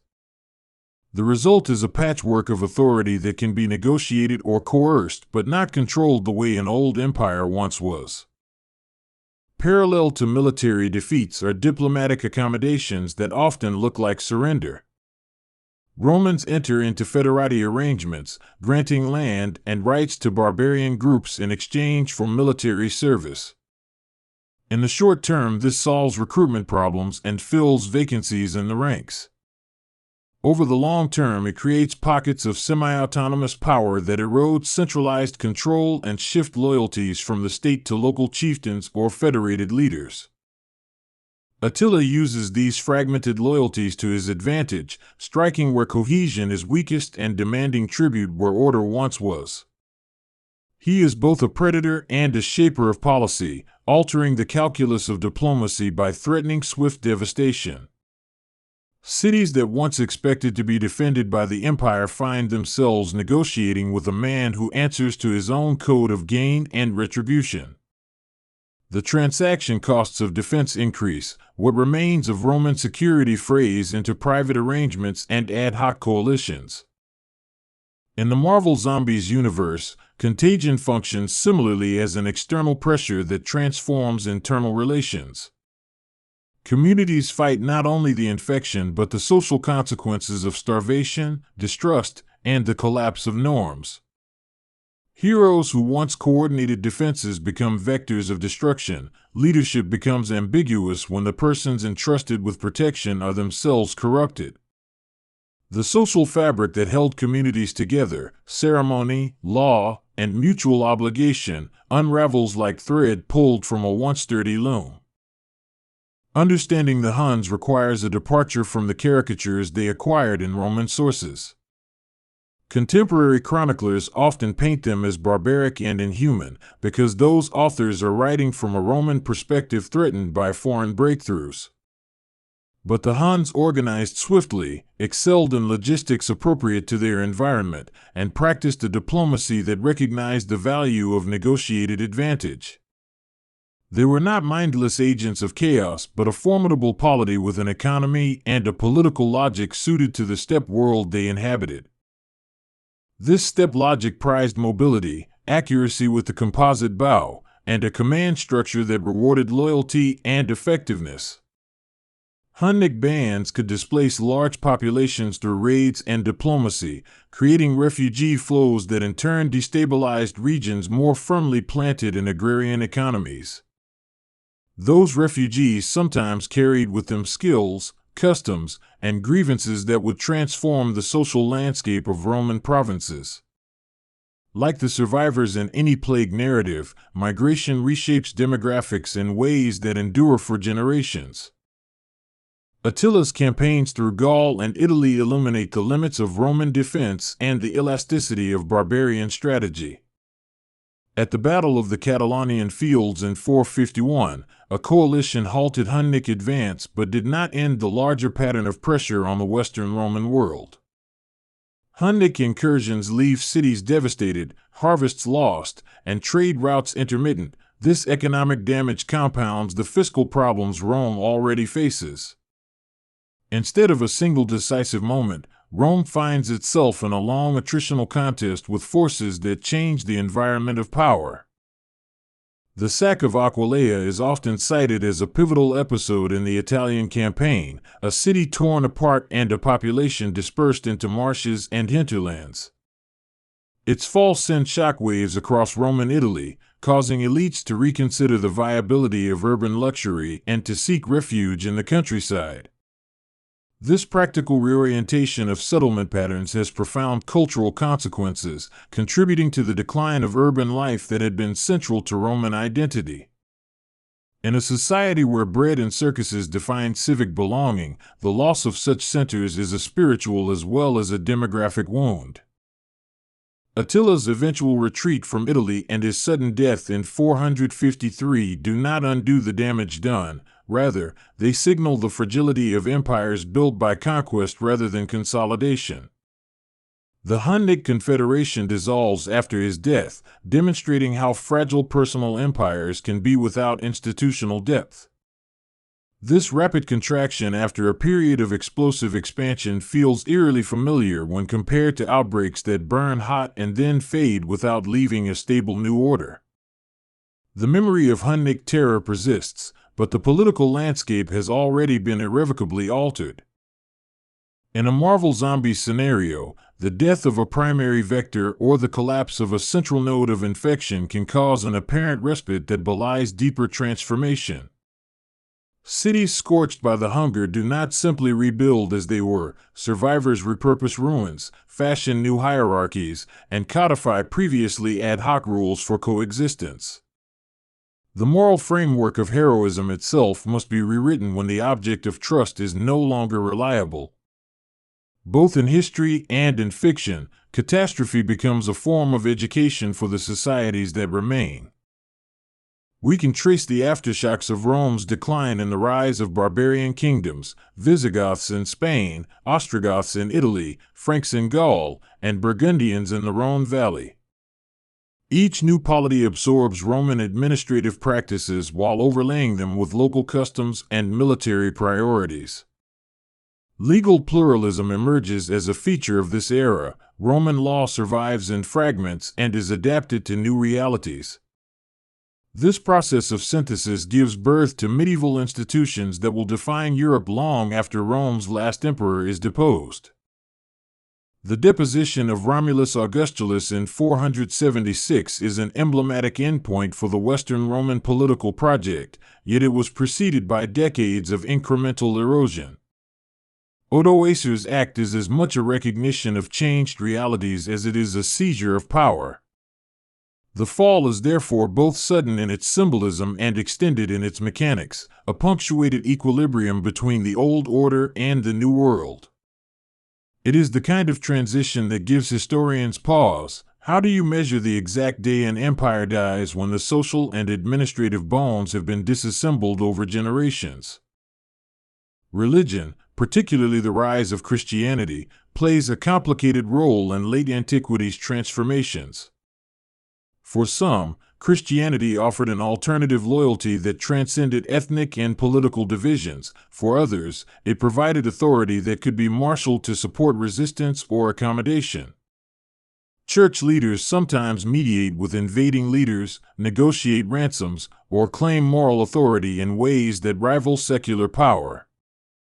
The spiritual vocabulary of apocalypse and divine punishment informs how people think about catastrophe, whether a barbarian raid or a plague of the undead.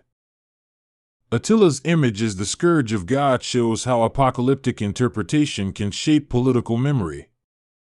To contemporaries looking for an explanation of suffering, a leader who can cross borders with impunity answers the need for a moral narrative. Later chroniclers amplify this by retrojecting theological meaning into realpolitik, turning a military campaign into a cosmic sign. Such narratives are often more influential than the actual logistics of an invasion because they provide meaning to communities that need to understand why their world changed. In Marvel Zombies, the moral language is equally potent. The infection becomes a symbol of decadence, consumption, and unchecked appetite, a literalization of metaphor. Heroes who once shielded the weak now embody a collapse of ethical categories, and survivors must reevaluate the nature of justice, mercy, and survival. The mythic power of those figures makes their fall more instructive than the mechanics of the disease itself, teaching future generations about hubris and the fragility of institutions. The sources that inform our knowledge of Attila and the Huns, like the writings of Priscus and later Jordans, must be read with an awareness of perspective. Priscus was a diplomat who met Attila and offers a more nuanced portrait than some later spin. Jordans, writing a century later, filters Hunnic history through a Gothic lens, shaping narratives for contemporary political purposes. Historians must therefore contend with fragmentary evidence and interpretive layers that both obscure and illuminate the past. Marvel Zombies, by contrast, is a deliberately fictional construct that nevertheless draws on archetypes deeply ingrained in collective imagination. The story recycles the drama of fall and the shock of inversion in a way that resonates because those themes are historically persistent. Reading fiction alongside history can clarify the emotional truth of events, how people feel when structures fail, even if the literal details diverge. Both forms of storytelling offer lessons about the human capacity to adapt or to be undone. The material conditions that make empires vulnerable often look mundane: overstretched treasuries, fragmented lines of communication, and poor crop yields in bad years. These practical problems compound in times of crisis, and no miracle leader can instantly correct an economy hollowed out by decades of strain. The best case for restoring stability is a coordinated program of reform, fiscal discipline, and social investment. History shows how rare such alignment is. Absent those remedies, societies improvise, and improvisation often favors certain types of actors, those who can move fast, consolidate resources, and offer protection. Hunnic tactics exploit exactly those improvisations. They target supply lines, destroy storehouses of grain, and force the resettlement of populations in ways that bleed the enemy slowly. In this sense, their raids function like a sustained pressure point rather than a one-time catastrophe. The result is not merely a military defeat but an economic and psychological erosion that transforms how states understand security. Attila's campaigns thus operate at multiple levels, making them effective far beyond the battlefield. In the Marvel Zombie scenario, the infection spread also targets infrastructure that sustains life: farms, roads, and communication channels. When defenders are no longer reliable, supply networks collapse, and localized shortages become generalized famine. People who survive initial waves of terror then face a longer slog of scrounging, bartering, and rebuilding. This secondary phase is where long-term change is crystallized because survival strategies become institutionalized rather than improvised. One important consequence of Rome's decline is the transformation of military identity. Roman legions, once the backbone of imperial might, give way to local warbands and ethnically based troops whose loyalty is to a commander rather than a distant emperor. Military service becomes privatized and politicized, and martial values shift accordingly. This remaking of the armed forces has profound implications for governance because it redefines the relationship between force and law. The Huns, whose power derived from battlefield prowess and mobility, do not institutionalize their force in the Roman manner. Their strength is immediate and devastating but dependent on charismatic leaders and adaptable troops. Once those conditions change, if leaders die or coalitions fracture, there is no administrative infrastructure to maintain an empire in peacetime. The contrast with Rome is thus instructive. The imperial model offers stability when it works but is slow to change, while the Hunnic model can achieve rapid results but lacks longevity. Stories like Marvel Zombies dramatize similar trade-offs. The heroes turned monsters operate with terrifying efficiency at first because they wield power that communities once trusted, but they leave no institutional memory for governance. Survivors must invent new forms of order that include warding off undead predators and regulating scarce resources. In this way, the fictional aftermath echoes historical processes where societies move from one set of rules to another, often in messy, hybridized forms. The psychological toll of such collapses cannot be overstated. People who witness the fall of cities or the breakdown of moral codes carry trauma that shapes generational memory. Oral traditions, songs, and myths grow out of these experiences, coloring national narratives for centuries. The image of the unstoppable horde or the ravenous leader ingrains itself in the cultural rainbow, influencing how subsequent generations interpret external threats. This cultural memory is often more enduring than any political arrangement constructed in the wake of catastrophe. Roman and medieval audiences alike used stories of barbarian invasion to warn about decadence and to motivate solidarity. In the same way, the fiction of Marvel Zombies warns about intellectual and moral complacency in the face of systemic risk. These narratives serve social functions beyond entertainment. They instruct, caution, and provide frameworks for understanding the inexplicable. Their endurance suggests that human beings need stories to translate structural failures into moral lessons they can act upon. We should consider the role of leadership differently in both contexts. A leader like Attila capitalizes on the moment, but he is not a constructive builder of long-term institutions. A leader in a Marvel Zombies world might be measured by how well they organize survivors, ration resources, and enforce a new social compact. In both instances, the most valuable skill is the ability to create trust under stress. Leaders who can fabricate legitimacy and offer coherent plans outperform those who rely on intimidation alone in the long term. The collapse of long-distance trade networks hastens the transformation of economic life from cosmopolitan exchange to localized subsistence. Roman commerce, with its grain fleets and Mediterranean circuits, gives way to regional markets and barter economies. Urban artisans either adapt by serving local needs or disappear altogether. Over generations, these economic shifts foster new kinds of social organizations centered on manors, fortifications, and rural lordship, the embryonic forms of feudal life. When a Marvel Zombies outbreak dismantles trade and transport, survivors likewise turn inwards.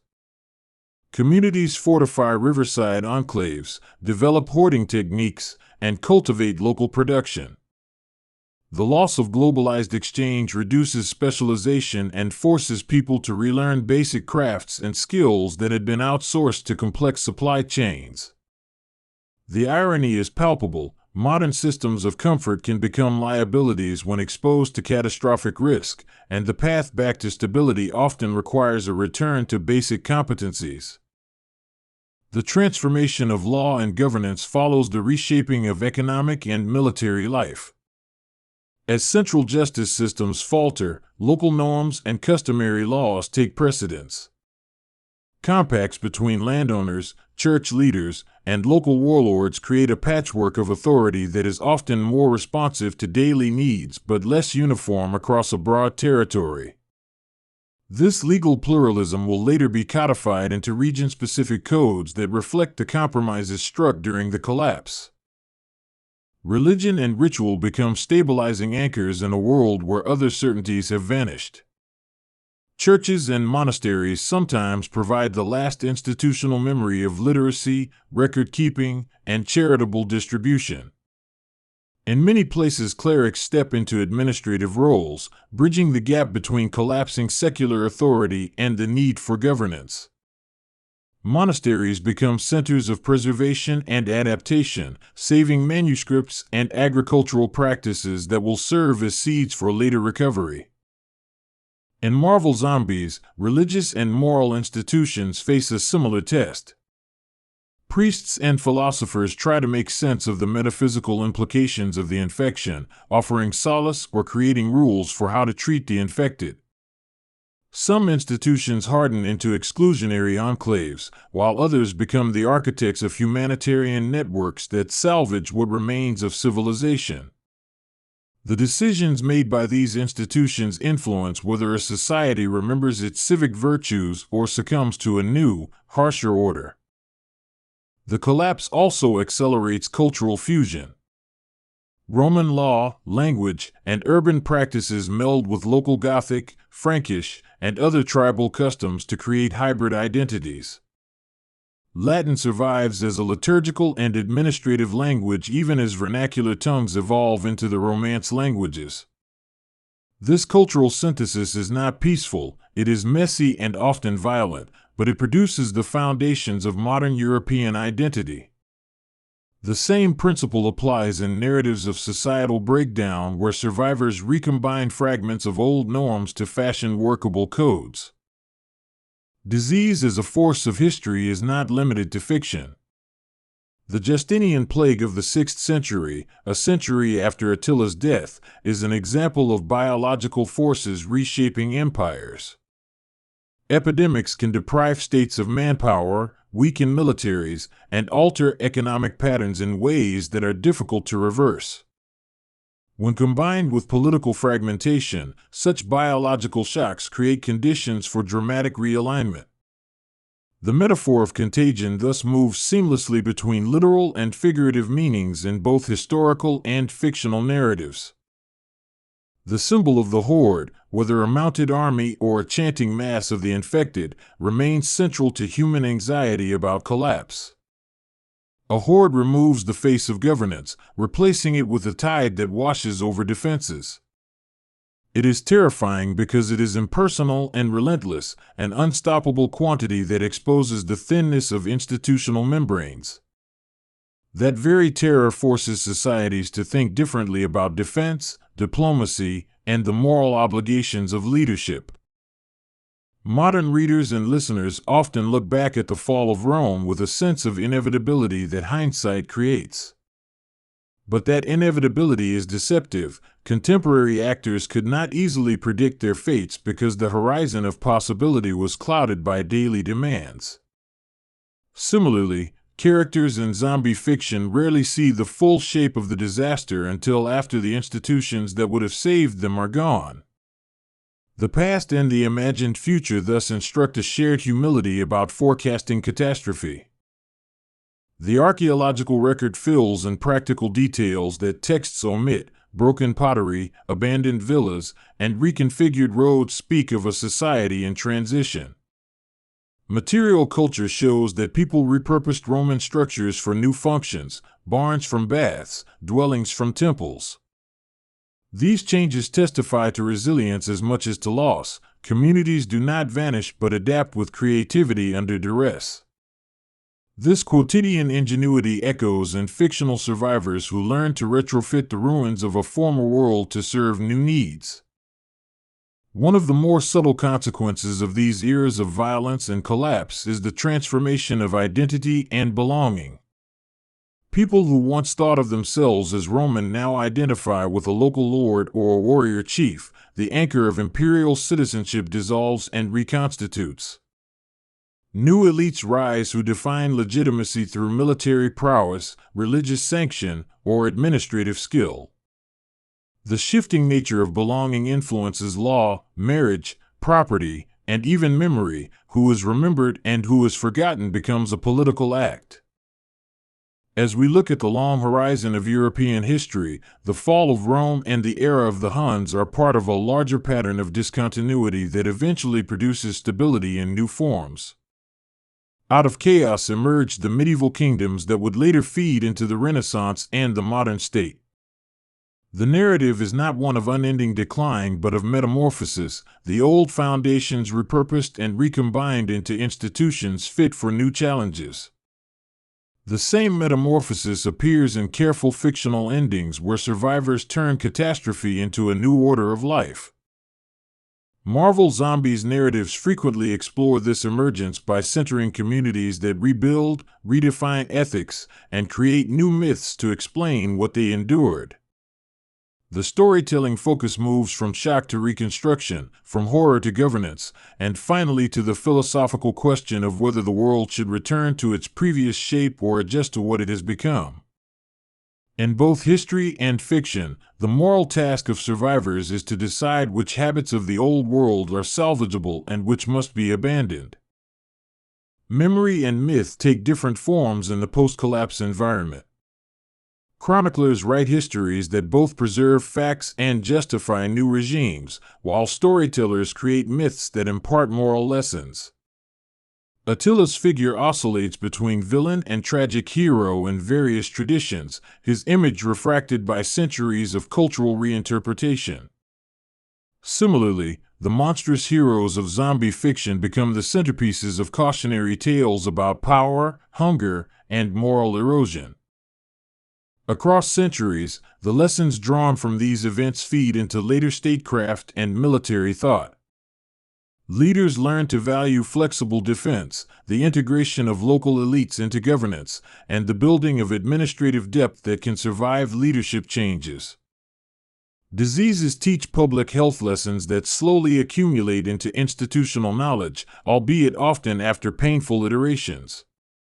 The slow accretion of these lessons is the unseen hand that reshapes societies in the wake of cataclysm. Attila's life and campaigns remain a steady and charismatic force in the limits of personal empires. He demonstrates how a powerful leader can extract tribute, reconfigure political alliances, and warp the strategies of much larger states.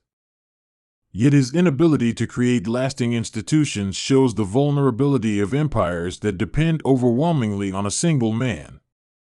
The Hunnic episode thus offers both a portrait of effectiveness in the short term and a cautionary tale about sustainability. The myth-making around Attila continues into modernity because his story is useful for a culture trying to understand the dynamics of fear and power. He becomes a symbol against which later leaders are measured, a shorthand for cruelty and unstoppable force. The transformation of his image across time mirrors the way societies convert complex historical actors into usable myths. That same process occurs with fictional villains, whose narrative utility outlives the specifics of their fictional origins. Both the fall of Rome and stories of zombie contagion prompt us to ask a fundamental question: is collapse a rupture or a process? The historical answer is that it is usually both, a long process punctuated by dramatic ruptures that capture contemporary attention. The combination makes responses both hasty and belated. People react to the rupture but fail to address the deeper process until it is too late. Fiction mirrors this complexity by dramatizing sudden moments of horror while also attending to the slower erosion of social possibility. If there is a single through line connecting Attila, the Huns, and Marvel Zombies, it is the concept of appetite for land, tribute, survival, or flesh. Appetite transforms relationships by changing what actors value and how they pursue it. When appetite overrides restraint, the social contract unravels and the architecture of trust collapses. Both history and fiction thus teach the same moral: unchecked hunger of any kind corrodes the body politic. Our final reflections are not about assigning blame to singular actors but about recognizing patterns. Empires can be resilient, but resilience depends on adaptability, depth, and the capacity to reform under stress. Short-term fixes and predatory success can produce spectacular gains, but they often leave societies brittle. Whether confronting horsemen across the plains or an infection that converts allies into enemies, communities that build redundancy, inclusivity, and moral clarity prove better equipped to survive and rebuild. The world ended twice in that strange legend, once under the hooves of a horde and once under the gnawing teeth of gods turned hollow, and somewhere in between the sky tore and stitched together a new theater for war. Picture a late afternoon where the light goes wrong, where shadows lengthen like spilled ink and the wind carries the metallic note of armor and the sour reek of rot. That twilight is where our story begins, a collision of iron and hunger that nobody alive had a map for, a collision that would be named by survivors and scribes as the battles of the end times.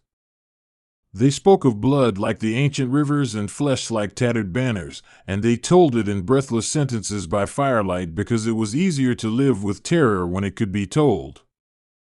Long before the first undead hand breached a rampart, before a single Hun learned to curse the name of the thing that walked like a man, lay the histories that fed the clash.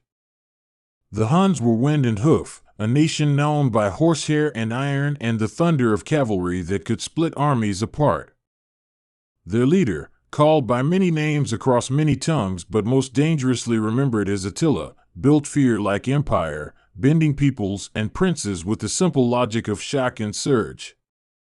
The Huns were masters of movement, of suddenness, and they carried the smell of the steppe with them, a smell of smoke, tallow, hide, and the river-borne dust of 1,000 marches. In contrast to that raw, earthly power stood a contagion born of comic tragedy and cosmic accident, a blight that turned champions into carrion and morality into appetite. It began in a different place and time, as such plagues often do, with a failure of the world to behave and the arrogance of beings who thought themselves beyond consequence. The infection altered not only flesh but identity, turning heroism into hunger and noble vows into ravenous cravings for the living. When it first broke, it felt like the end of a story. When it crossed into the age of the sword, it felt like the end of every story ever told. Something had to make the leap across time and folly, and it did so in a way as indifferent as weather. A tear in the sky, a portal of sorcery miscast by a desperate practitioner, the whim of an entity bored with tidy timelines, call it a hole or a hinge, nothing refuses the hungry for long. The infected walked through as if the air itself welcomed the rot, bringing with them the smell of the unnatural and a new logic of violence. The steppe wind met a new, foul wind, and for a moment there was only the sound of horses and the soft, wet ripping of cloth from dead forms. When Attila first saw a figure that had once been a god, it did not register as poetry. He saw slack skin drawn over great muscles, eyes clouded and glassy, and movements efficient and single-minded in their cruelty. His experience taught him how to read bodies and intentions in a glance, to judge whether a man would eat or be eaten, and he commanded his warriors with that brutal speed of assessment. He had faced ex-consuls and stubborn princes, but a being that moved like a god and smelled like carrion changed the rules of his war instantly. The Huns adapted quickly because they had to. Cavalry can become anything if the steed remains willing, and Attila's men learned to ride like death itself, drawing lines that looked like living fences. They sharpened iron to a blade's thought and learned to aim spears into gaps where decaying jaws reached. Sometimes the simplest act won a fight, an arrow buried in the eye of a champion still held sway over hunger. But the new enemy taught the Huns about new fears as well, forces that did not bleed out and rallied with terrible, unnatural vigor. These early engagements were not set pieces but improvisations, desperate measures in a landscape that felt newly traitorous. Huns learned to carry fire on their backs not just as a curse to enemies but as a weapon against infection. Great pyres were lit at the edge of camps, and the smoke did what it had always done, confusing, concealing, giving riders the seconds they needed to strike. Yet fire alone did not answer all questions. The infected sometimes moved like armies, their rage directing them with the cunning of hungers that had learned to act like strategy. There were moments of uncanny cruelty where human-made siege engines met unstoppable appetites. A trebuchet lobbed a stone through the night, and that stone found a head that no longer cared for life. Attila watched such spectacles with a calm like iron, but the sight of a man who had once been a defender of the innocent chewing his way through a gate was a new kind of horror. These machines, once the instruments of polity and conquest, became instruments in a macabre game where victory meant preventing the next feast. The Huns discovered that a broken machine could still be useful. A collapsed wall could channel the living away from what came after. The infected, however, were not undifferentiated. Some were slow and shambling, an allegory of rot. Others retained flashes of their former cunning, setting traps like predators with human memories. That intelligence made them terrifying. They could mimic a call, drag a dying Hulk to distract a column, or use the wreckage of a city as the skeleton of a battlefield. From the Huns' perspective, dealing with one meant adjusting to the possibility of many, and their campaigns became studies in flexibility and dread. Around these tactical encounters spread a backdrop of ruined towns and survivors whose stories would shape lore.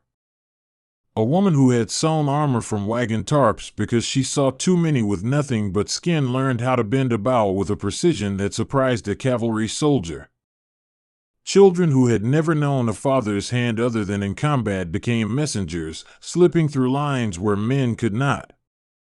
Human ingenuity proliferated at ground level in ways Attila himself could not command. Sometimes the smallest, most personal acts of resistance turned the tide in a skirmish. One of the cruelest truths was that the infected remembered the past they no longer owned. A monstrous soldier might pause over a photograph, and that hesitation could be used by the living to their advantage. It became a grotesque kind of rationing, exploiting the ghosts of memory as if the undead hungered for sentiment. Moral questions multiplied, too, because some of those infected had been friends, fathers, and leaders. Soldiers who killed a neighbor to stop a bite felt the weight of that choice for the rest of their days, and that weight made the Huns both harder and more humane in terrible, paradoxical ways. Attila himself was shadowed by the question of legend. He had been a leader who used terror as currency and who understood the psychological as well as physical aspects of war. Against monsters who were once paragons of virtue, he found his old tools insufficient and his understanding of fear incomplete. Yet he adapted, using stories the way he used banners, to make men do what they feared. He would tell tales at the edge of campfires, of what had been seen and what must be done, and his words carried the same authority as his whip and bow. From the vantage of those who would later record these events, the encounters read like ritualized cycles. Attack, stand, burn, bury, move. Each cycle peeled more of civilization away. Libraries burned twice, once for conquest and once because the infected used knowledge as a breadcrumb trail to the living.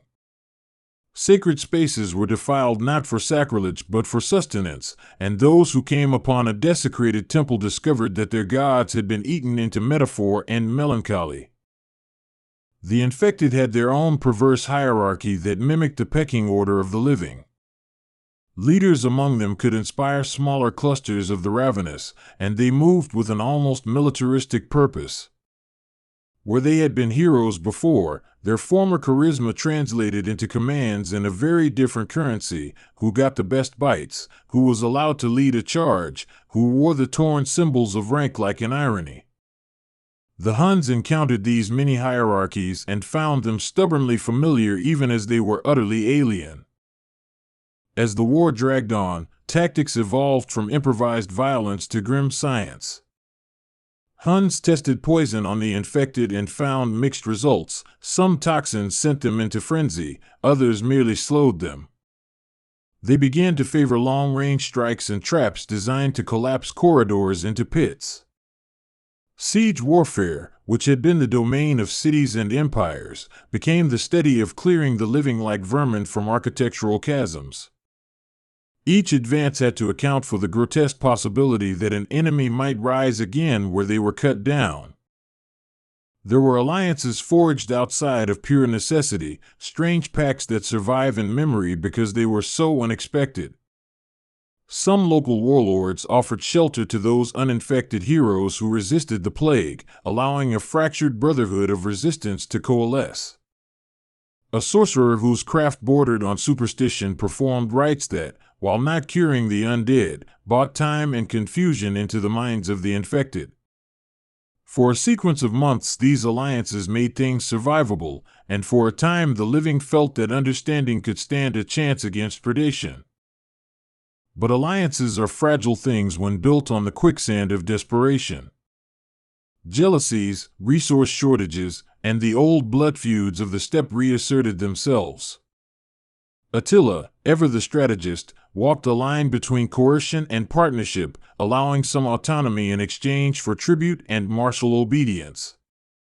The politics of survival became an extension of old politics, and in that continuity the story of the end times kept its human face, messy and complicated and stubbornly alive.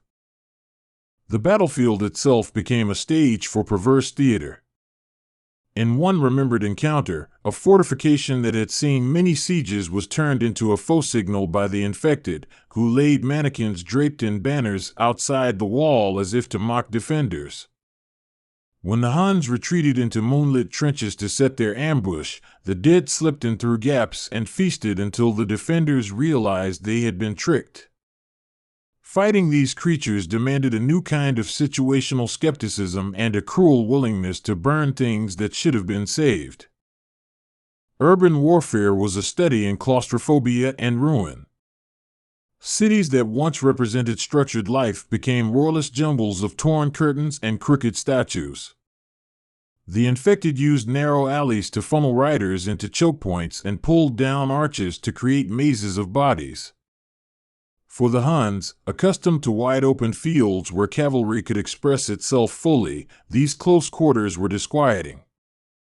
Their horses balked at sudden shadows, and more than one rider learned the bitter lesson that a steed, no matter how brave, will not always save you in a city of tangled ruins and hunger. There were technological improvisations as well, low on sophistication but ingenious in their brutality.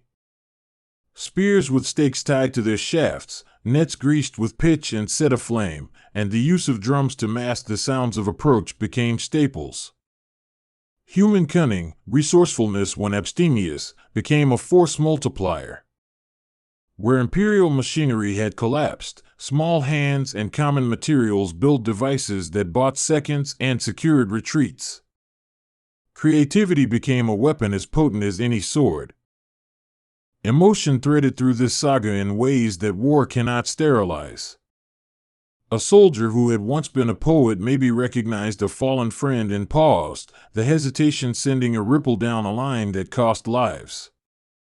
Love, hatred, apathy, and duty braided themselves together as men and women navigated choices that had no precedent. Some became brutalized, others more tender, and many simply hardened into a necessary stoicism that let them do what had to be done without falling apart entirely. The infected themselves sometimes offered grotesque tableaus of memory colliding with appetite. In one scene, a former champion of a city cradled the broken arm of a child as if remembering a promise, then tore it free with a motion of hunger as if the remembered promise had been replaced. Witnesses who lived through such things swore they smelled perfume and ash, and they could not unsee the fact that what they fought was also an echo of what they had lost. That paradox haunted survivors in the long nights between battles. Attila, for all his reputation as a destroyer, was also a leader of men who understood the toll of grief. He had learned to use grief as a tool, to bind his soldiery together by making loss into purpose. Yet the scale of this calamity was more than any single purpose could bear. He began to speak in metaphors as much as orders, telling stories of earlier conquests that ended in sacrifice so his warriors would see meaning in another day's blood. The efficacy of myth became obvious. Men who believed in cause could endure horrors beyond ordinary mortals. Religion and faith were neither simple solutions nor universal cessations of fear. Temples burned, yes, but in their charred remains communities found ways to sanctify the act of killing the infected. Priests who might once have tended the dying now smeared consecrations on spearheads and blessed boundaries. For some, such rites satisfied the cruel logic of survival. For others, they carved fresh wounds into their consciences. The line between sanctity and savagery blurred in the crucible of necessity. Science, or what passed for it, took a long, crooked route through this world. The Huns encountered practitioners who had been displaced city scholars and whose knowledge of chemistry, herbs, and anatomy became shockingly applicable. They experimented with salves to slow necrosis, with binders that delayed the spread of contagion from a bite, and with embalming techniques meant to deny the infected the easy use of their victims. These experiments were experimental and often grotesque, but they created pockets of respite that saved lives. From time to time, the living scored victories that felt like miracles. A plain that had been a graveyard of corpses became a killing ground for the Huns after they devised a tactic to collapse columns of the infected into pits and set them alight. Such successes were never absolute. They bought time and routes rather than permanent safety. But each victory was a narrative soldered into the memory of the people, things told to children who would carry those tales forward as warning and as hope. The presence of the infected also rewired social orders. Entire classes of labor disappeared or repurposed themselves to wartime needs. Tailors became armorsmiths, bakers became messengers, and the old distinctions between nobility and commoner waxed thin when survival required hands of all sorts. The Huns, in particular, had a more fluid social structure to begin with, and that flexibility allowed for adaptability. Where rigid states crumbled, the steppe people could reinvent social roles on the march. Stories of betrayal cut deep into the fabric of the era. Men who made deals with the infected for protection, smeared with their own cowardice and desperation, inevitably found that the price of such bargains was the total corrosion of trust. Those who traded loved ones, or made pacts that meant giving up towns, found their names marked by history and by the knives of avengers. Attila found that leadership could only demand brutality up to a point before it dissolved into tyranny, and he had to measure his harshness with care. There was a geopolitical dimension, too, as neighboring peoples watched and weighed the crisis. Some distant rulers chose isolation, plugging borders and letting the problem devour a region rather than risk contagion. Others attempted to intervene, sending ambassadors with trinkets and borrowed soldiers, only to discover that no amount of polish could mitigate the smell of rot. The infected thus reshaped alliances, and the map of power redrew itself in pulsing, uncertain lines. One of the most whispered legends was of a meeting that might have occurred, in the half-reality between portals and planes, between a former champion of the responsive world and Attila. They spoke not in the polite tongues of treaties but in the blunt language of survival, exchanging information about weak points in the infected and the best ways to channel their assaults. Whether this meeting happened in the way travelers told it or whether it was the invention of a people desperate for a symbol, it served as the foundation of joint tactics that shaped future battles. The infected, in some ways, were like weather systems with moods and local peculiarities. Some swarms were aggressive and coherent, moving as if led by a feral intelligence. Others were more dispersed, a background horror that made every city corner suspect. The Huns learned to read these patterns, to determine when an assault was likely to be coordinated versus when attacks were merely opportunistic scavenging. That reading became an art, a necessary skill that decided which garrison would live to fight another day. The cultural consequences of surviving in such times cannot be overstated. Poetry took on new cadences, operatic laments about feasting and famine, while art shifted toward stark, emblematic images of hands and teeth. Songs that once celebrated conquest now memorialized the rare joys of finding a hidden spring, a cache of grain, or a night without watching fires. These cultural shifts hardened into tradition, and later generations would tell of a time when music itself was a weapon against despair. Death, oddly, became more personal and less of an abstraction. Where open-field battles once depersonalized slaughter into numbers and banners, the new enemy made every corpse a memory and a possible future threat.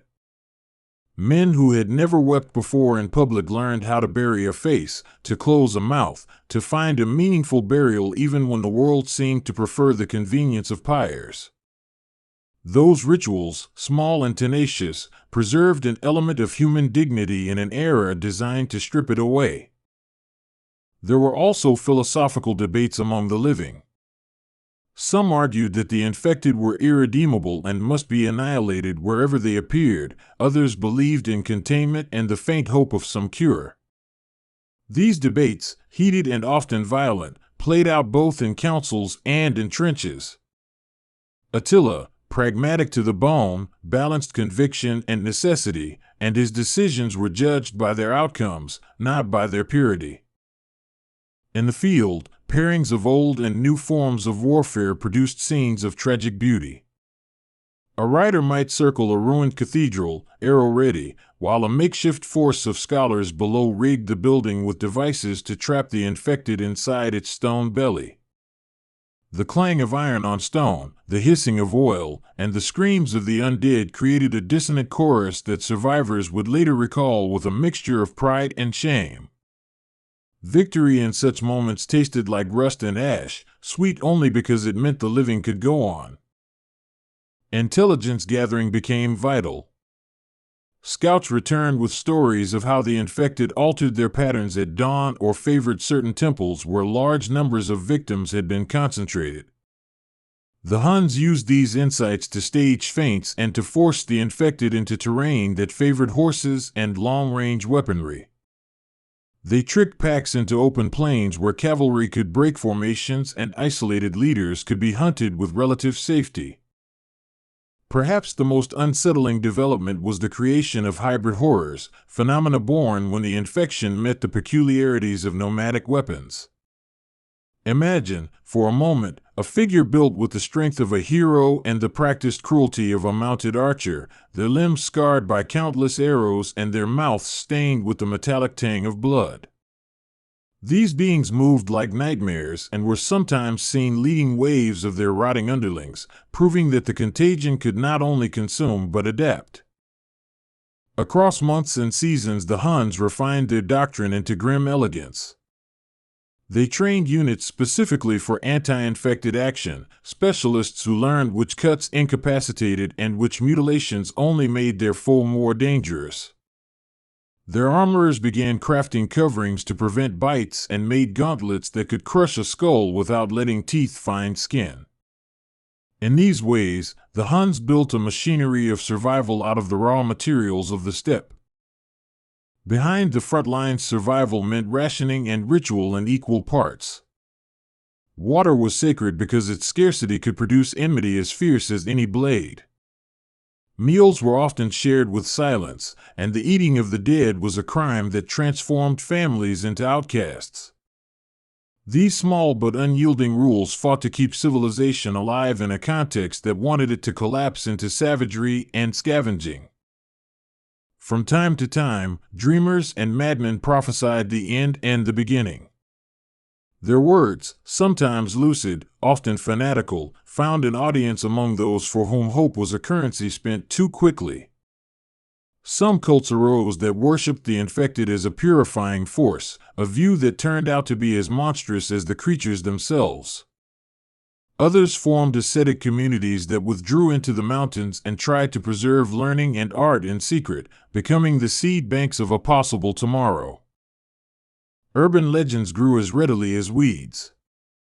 There were tales of a paladin saint who had been inoculated by an alchemist and rode at dawn with a banner that bore no sigil but was said to repel the infected.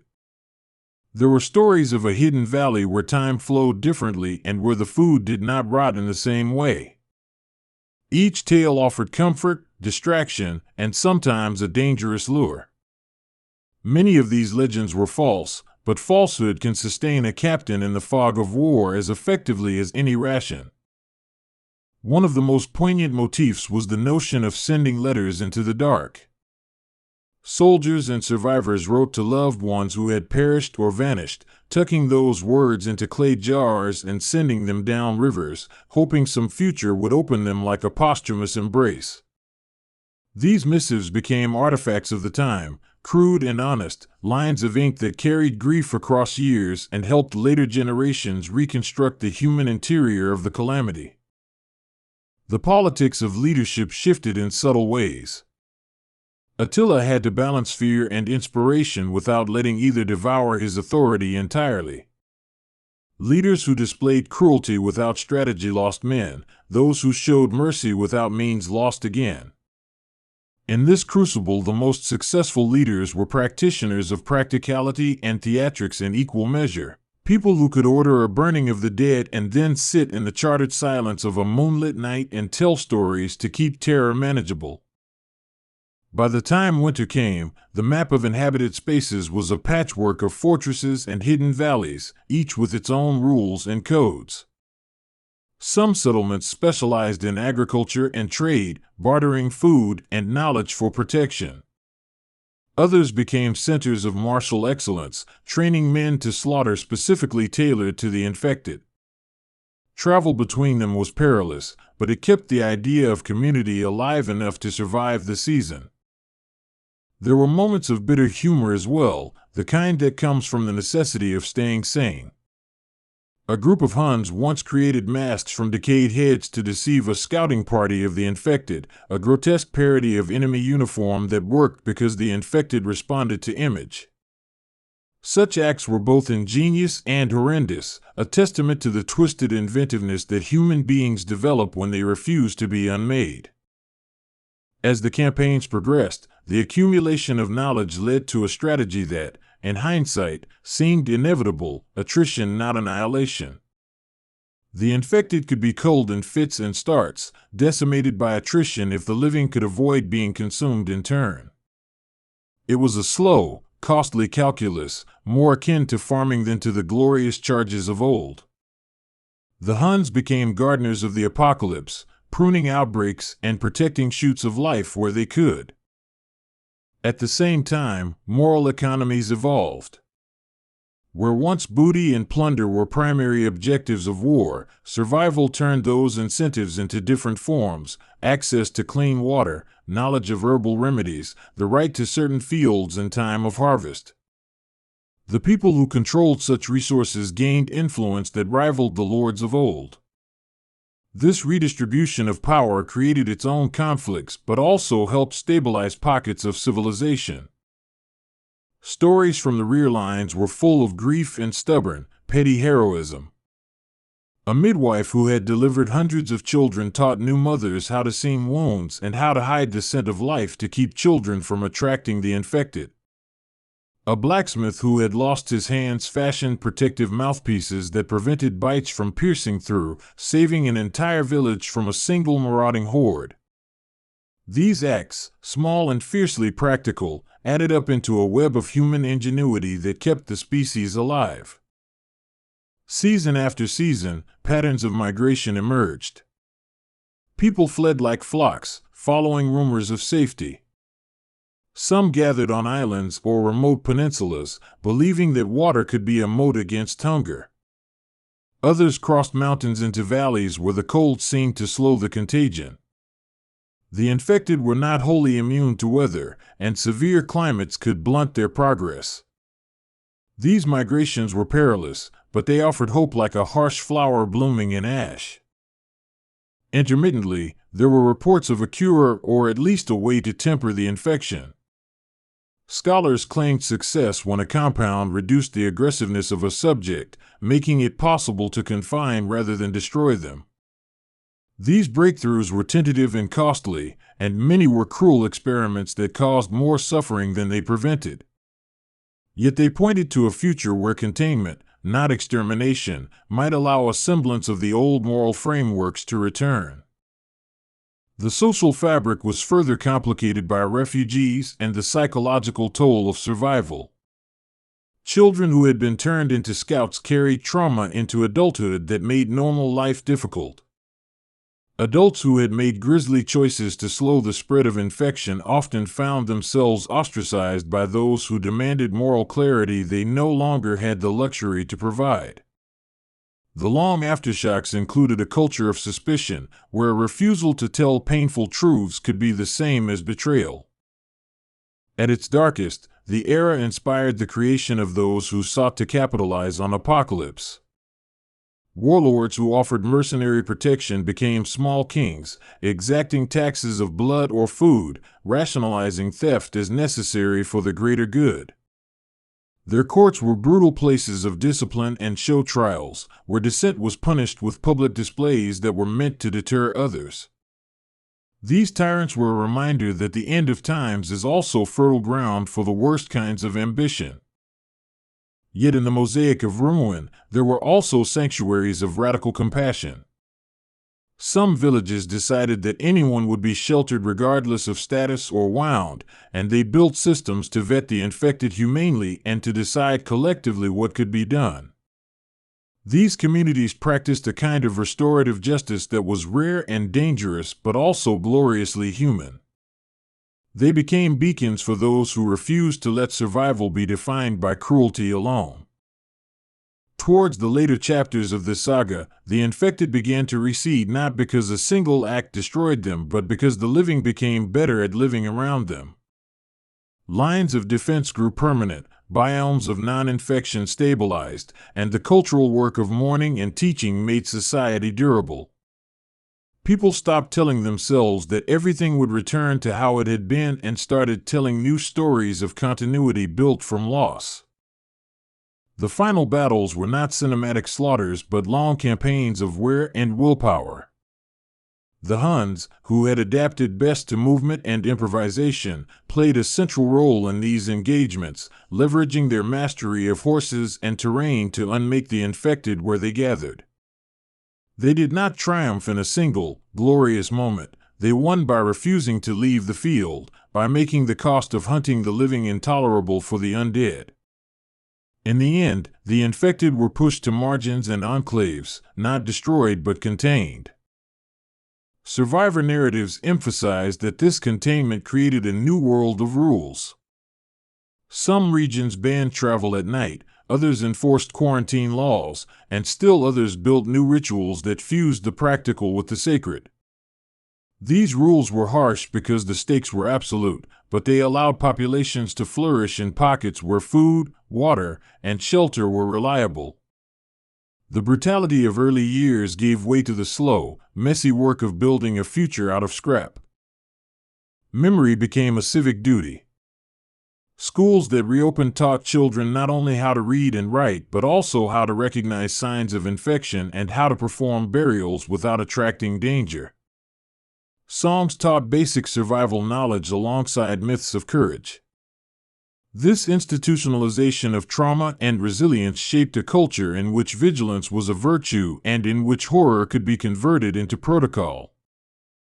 Attila himself faded from the front lines as the campaign stretched into the new normal, though his legend persisted like a dark star in many stories. Some said he had fallen in a final charge against what he believed to be the heart of the contagion. Others claimed he had withdrawn to a hidden valley and lived out his days in regret. Whether dead or alive, his shadow shaped generations, for he had been a leader who could command both terror and order, and those were skills needed in the messy art of rebuilding. The infected continued to exist, of course, but mostly as a fact of life rather than a single defining apocalypse. They clustered in neglected areas, in places where the law had no teeth, and sometimes they formed hollowed societies of their own. These enclaves were dark and strange, and to the living they remained places of fear and curiosity. They were sometimes exploited by the fanatical, sometimes studied by theorists, and often simply left alone as a reminder of what humanity had endured. Generations later, historians would try to disentangle myth from memory. Chronicles written by survivors contained contradictions, embellishments, and the softening of terrible details into parable. Poets excused the cruel choices of their forebears as necessary, and lawmakers turned tragedy into statutes.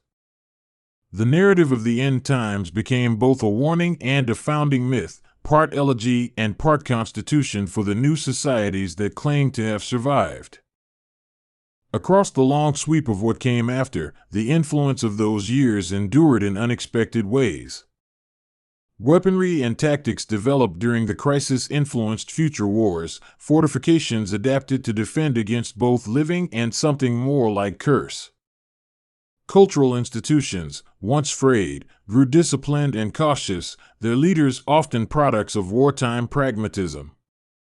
Even dietary customs shifted, with preservative techniques that had been refined for safety becoming culinary arts. There were also moral reforms born from having seen too many necessary cruelties. Many communities instituted limits on leaders, worried that unchecked power in a crisis can calcify into permanent oppression. Constitutions and oaths were crafted with clauses meant to prevent the kind of wartime plunder that had bloodied too many towns. In small ways and large, the memory of the end times shaped ideas of justice for centuries. The lingering image that walkers of later ages favored was the horizon where iron met rot, a line where horses and hunger had once faced off in a deadly, dance-like collision. Artists painted it with the color of copper and the texture of bone, and storytellers told the tale again and again because it taught how fragile civilization could be. The Huns, Attila, the infected champions, and the nameless midwives all became threads in a tapestry that conveyed both warning and endurance. When scholars debated the ultimate meaning of these events, some invoked fate and others cited contingency and decision. There was no single answer, only a complex weave of forces, ecological, political, magical, and moral, that combined in a way that reshaped the world. The end times were not an isolated apocalypse but a catalyst for rearrangement, and it is in that rearrangement that the true history lies, not in the spectacle of carnage, but in the slow, stubborn renewal afterward. In the quiet years that followed the fiercest wars, communities kept lists of names who had performed acts that were too terrible or too tender to categorize easily. These lists were read aloud on anniversaries, not to glorify violence but to acknowledge that humanity had survived by making hard choices. The rituals around memory taught future generations how to grieve without being consumed by grief, a delicate art forged on battlefields crusted with both iron and rot. Finally, the mythic collision of the infected and the Huns became a parable about adaptation. It taught that power without ethics breeds catastrophe, that hunger without limit will always be displaced by ingenuity and stubbornness, and that survival demands both cruelty and care in unequal measure. The story told in the years after was less about who won than about how people rearranged themselves to keep being human when the world no longer played by the old rules. And so the battles of the end times end not with a single trumpet and a clear victor, but with a long, uneven dawn. The plains were scarred and the ruins remained, but life learned its new circuits and continued. Blood dried into the soil, iron rusted into ornaments of memory, and the rotten flesh became a lesson as much ecological as moral. In the cold light of a future that remembered, people told the story to teach vigilance, to mourn, and to remind themselves that even in the worst of winters the work of living goes on.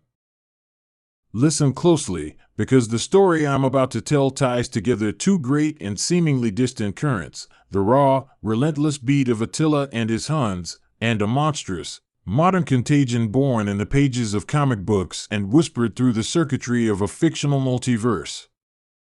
This is not a dry chronicle of dates and battles, but a living, breathing saga where myth and science, history and horror, collide and reshape the world.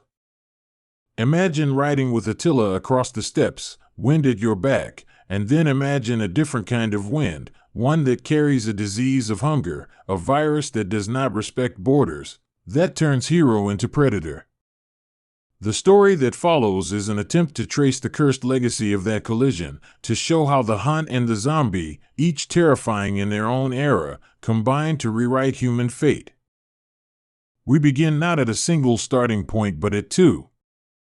One is the smoke-stained plain where Attila gathers his riders, a figure of terror and charisma whose name alone bends the will of governors and shepherds alike. The other is a laboratory born of imagination, a comic book crucible where infection is not merely biological but metaphysical, where the moral fiber of heroes is chewed away by a ravenous hunger.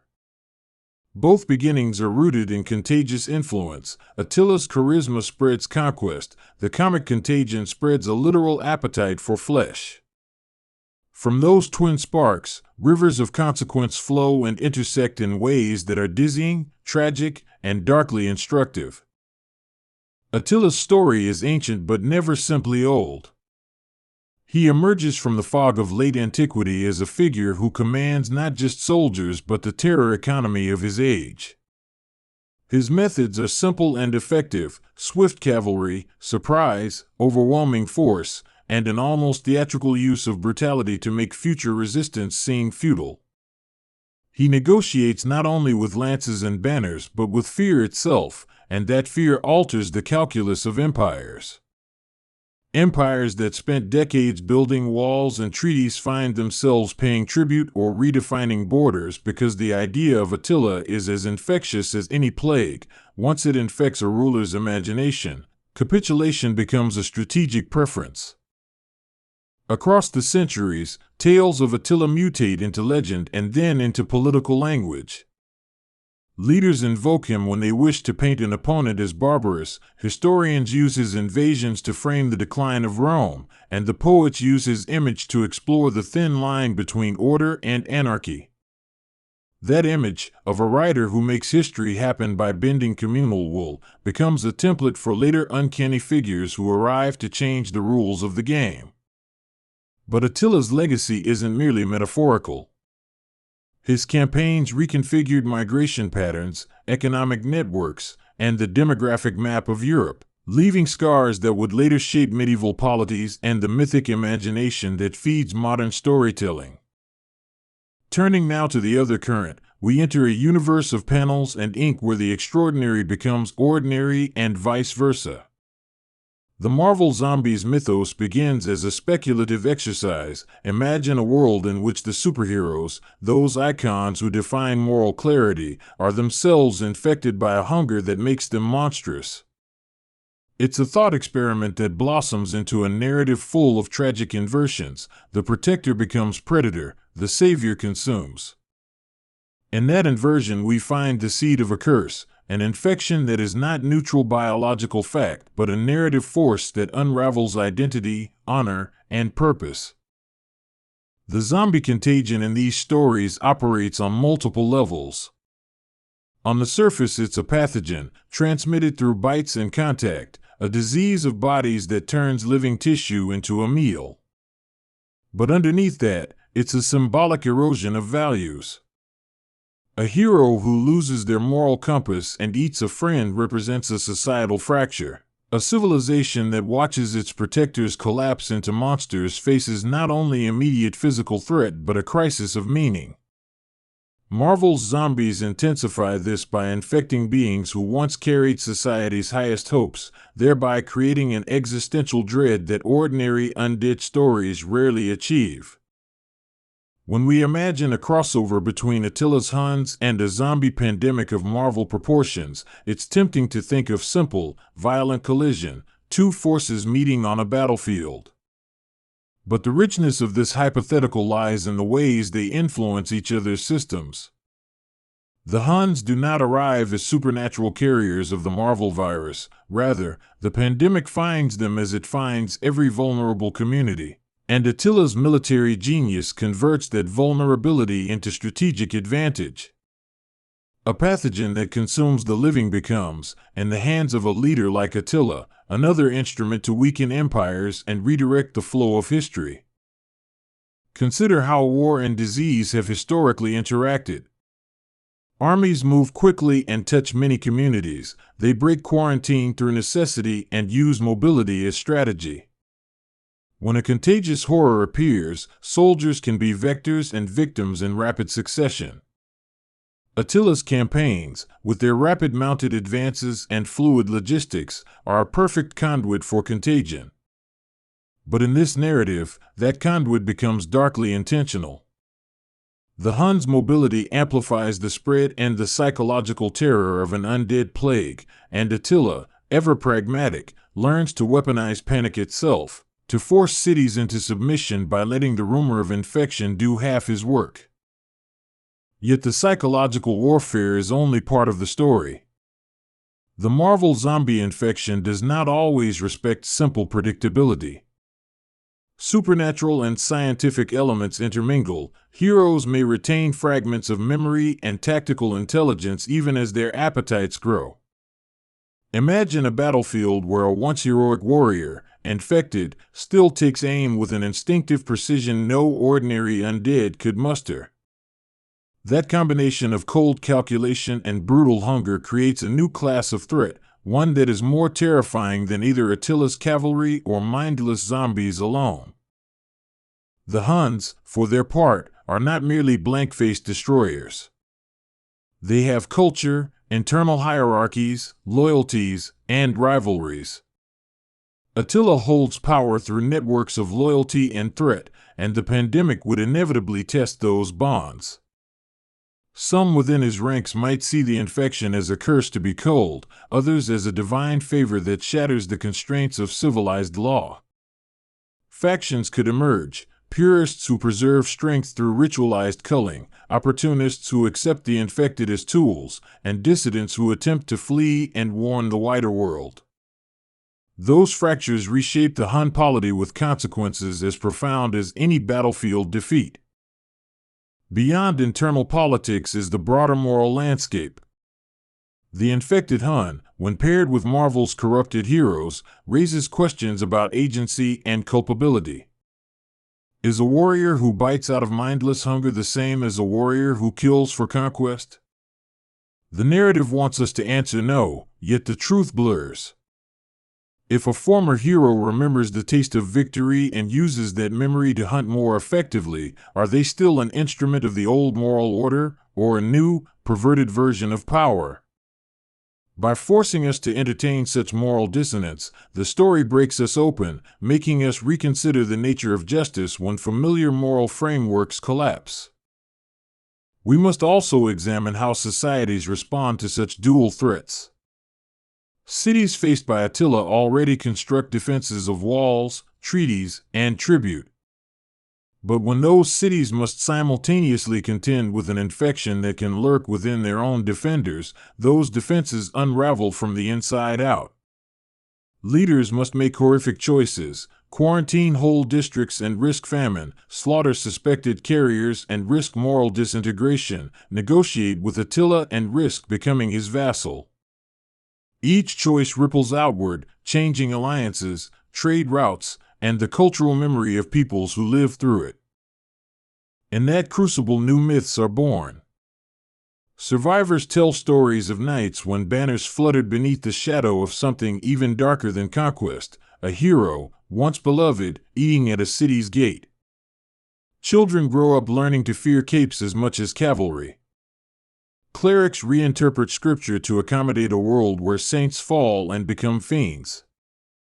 The narrative language of Europe shifts accordingly. Songs, lamentations, and ballads carry the memory of both the Hun horse and the undead maw. Over generations, those tales transform into a cultural substrate that shapes identity and policy, sometimes in ways that historians centuries later will misread or dismiss. There are practical ways to imagine the spread of a Marvel-style infection through late antique networks. Trade routes link distant regions, refugees move like currents after each campaign, and mercenaries cross frontiers for coin and plunder. Each traveler is a potential spark. In a world without modern medical knowledge, contagion is often indistinguishable from curse or divine wrath. Physicians and healers rely on herbs, prayers, and simple quarantines, all of which are occasionally effective but never enough against a highly infectious, hunger-driven plague.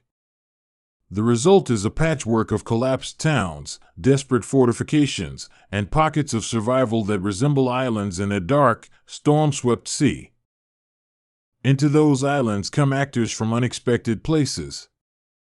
Monks become epidemiologists of a kind, recording symptoms, cataloging patterns of contagion, and sometimes experimenting with isolation techniques that mirror modern quarantine practices.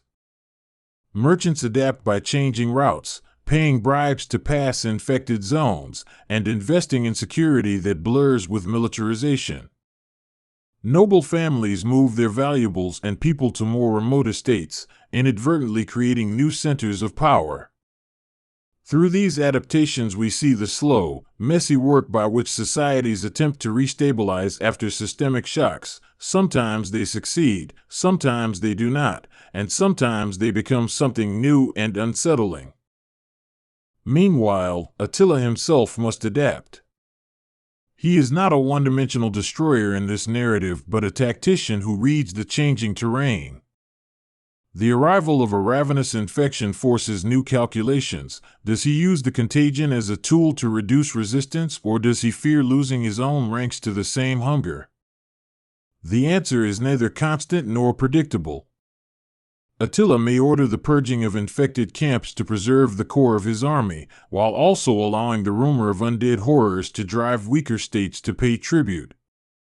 The intersection of disease and diplomacy becomes one of the most consequential theaters in the struggle for power. It's worth dwelling on the human scale for a moment, for the large strokes of history are ultimately made of countless private tragedies. A mother in a small town watches as her husband, once a quiet smith who crafted plowshares, becomes a threat in his own home. A soldier who survives battle returns to a village where neighbors have fled, and in the silence the temptation or the compulsion of hunger shapes his fate. If the infected are not merely mindless, then personal betrayal takes on a new, unbearable weight. Friends become monsters whose glimpses of former selves make them even more grotesque. These intimate tragedies ripple outward into communal distrust and an erosion of social cohesion that lasts long after the plague subsides. As the crisis wears on, the cultural memory of both Attila and the Marvel-style plague becomes entangled. Stories begin to conflate the two. Attila is blamed for bringing the undead, while the undead are seen as harbingers of a renewed Hun onslaught. This mutual reinforcement feeds propaganda on both sides. Empire leaders claim divine favor when they withstand attacks, while Hun warlords market themselves as unstoppable because they ride with the favor of forces even the gods fear. Over time, this mythology ossifies, and separating fact from fiction becomes a historian's nightmare. From a myth-making perspective, the infected hero makes for particularly sticky folklore.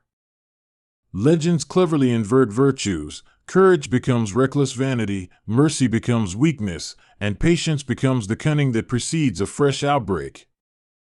These inverted virtues produce archetypes who populate the collective imagination: the fallen knight, the consumed general, the kindly patriarch who becomes the village devourer. Bards spin these figures into warnings as often as temptations, urging listeners to remember that power untethered from moral compass is a disaster for all. There is also a technological dimension to consider. Although late antiquity lacks modern medicine, people innovate in response to practical need. They craft better fortifications, design water systems to avoid contagion, and develop rudimentary sanitation that has long-term benefits. The pressure of an infection accelerates technological and administrative reforms, while military needs drive changes in reconnaissance, logistics, and command structure. In other words, the crisis catalyzes progress as much as it destroys, and those innovations are part of the cursed legacy that reshapes post-crisis societies. One of the most fascinating outcomes of this hypothetical clash is the evolution of warfare itself. Combatants learn to fight infected foes who can still use weapons and think tactically. Traditional formations become liabilities when your front line can turn and bite. Armies invent new doctrines, not just for engaging the living enemy but for identification, containment, and decommission of the infected.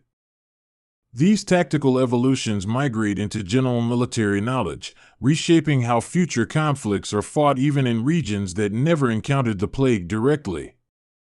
The lessons are grim but practical, and in some cases they produce more disciplined, if colder, societies.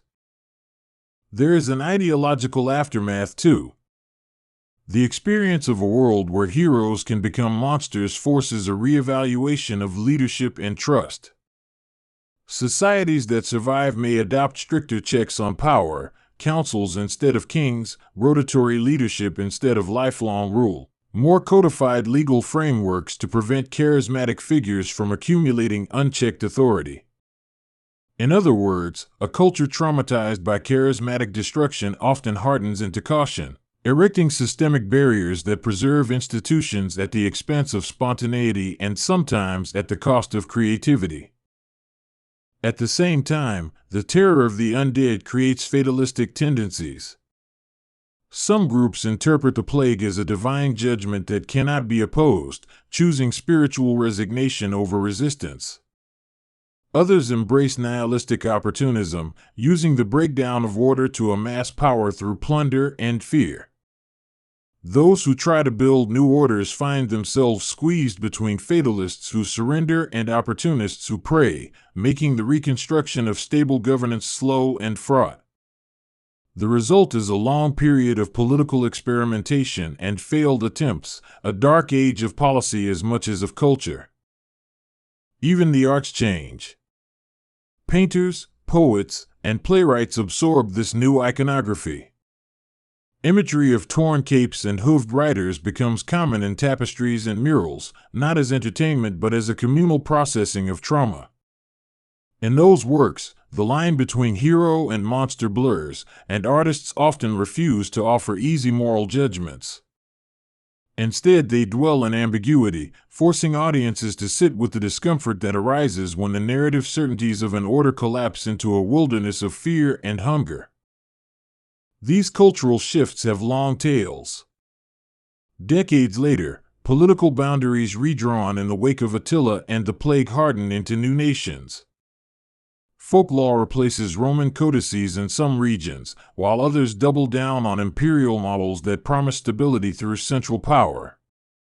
The memory of the plague continues to shape these choices, often in ways that historians centuries later will read as the logic of institutional preference rather than as reactions to the remembered terror. In short, the cursed legacy embeds itself into governance, law, and identity in durable ways. On the other side of this timeline, the Marvel-style infection also leaves behind artifacts, both literal and metaphorical. Surviving heroes, infected or not, create grim legacies, lairs filled with trophies, journals stained with blood, and technology adapted to fight corrupted friends. Those physical remnants become objects of pilgrimage, study, and sometimes exploitation. Scholars ransack them for cures or weapons, while cultists fetishize them, believing the infection contains a divine spark that can be harnessed. Thus, the epidemic's artifacts become contested ground for science, religion, and profiteering. As centuries pass, these stories calcify into national myths that each polity uses to justify certain paths. A state that survived by centralizing power tells a story of sacrifice for the common good. One that survived through fragmentation valorizes local autonomy and suspicion of heroes.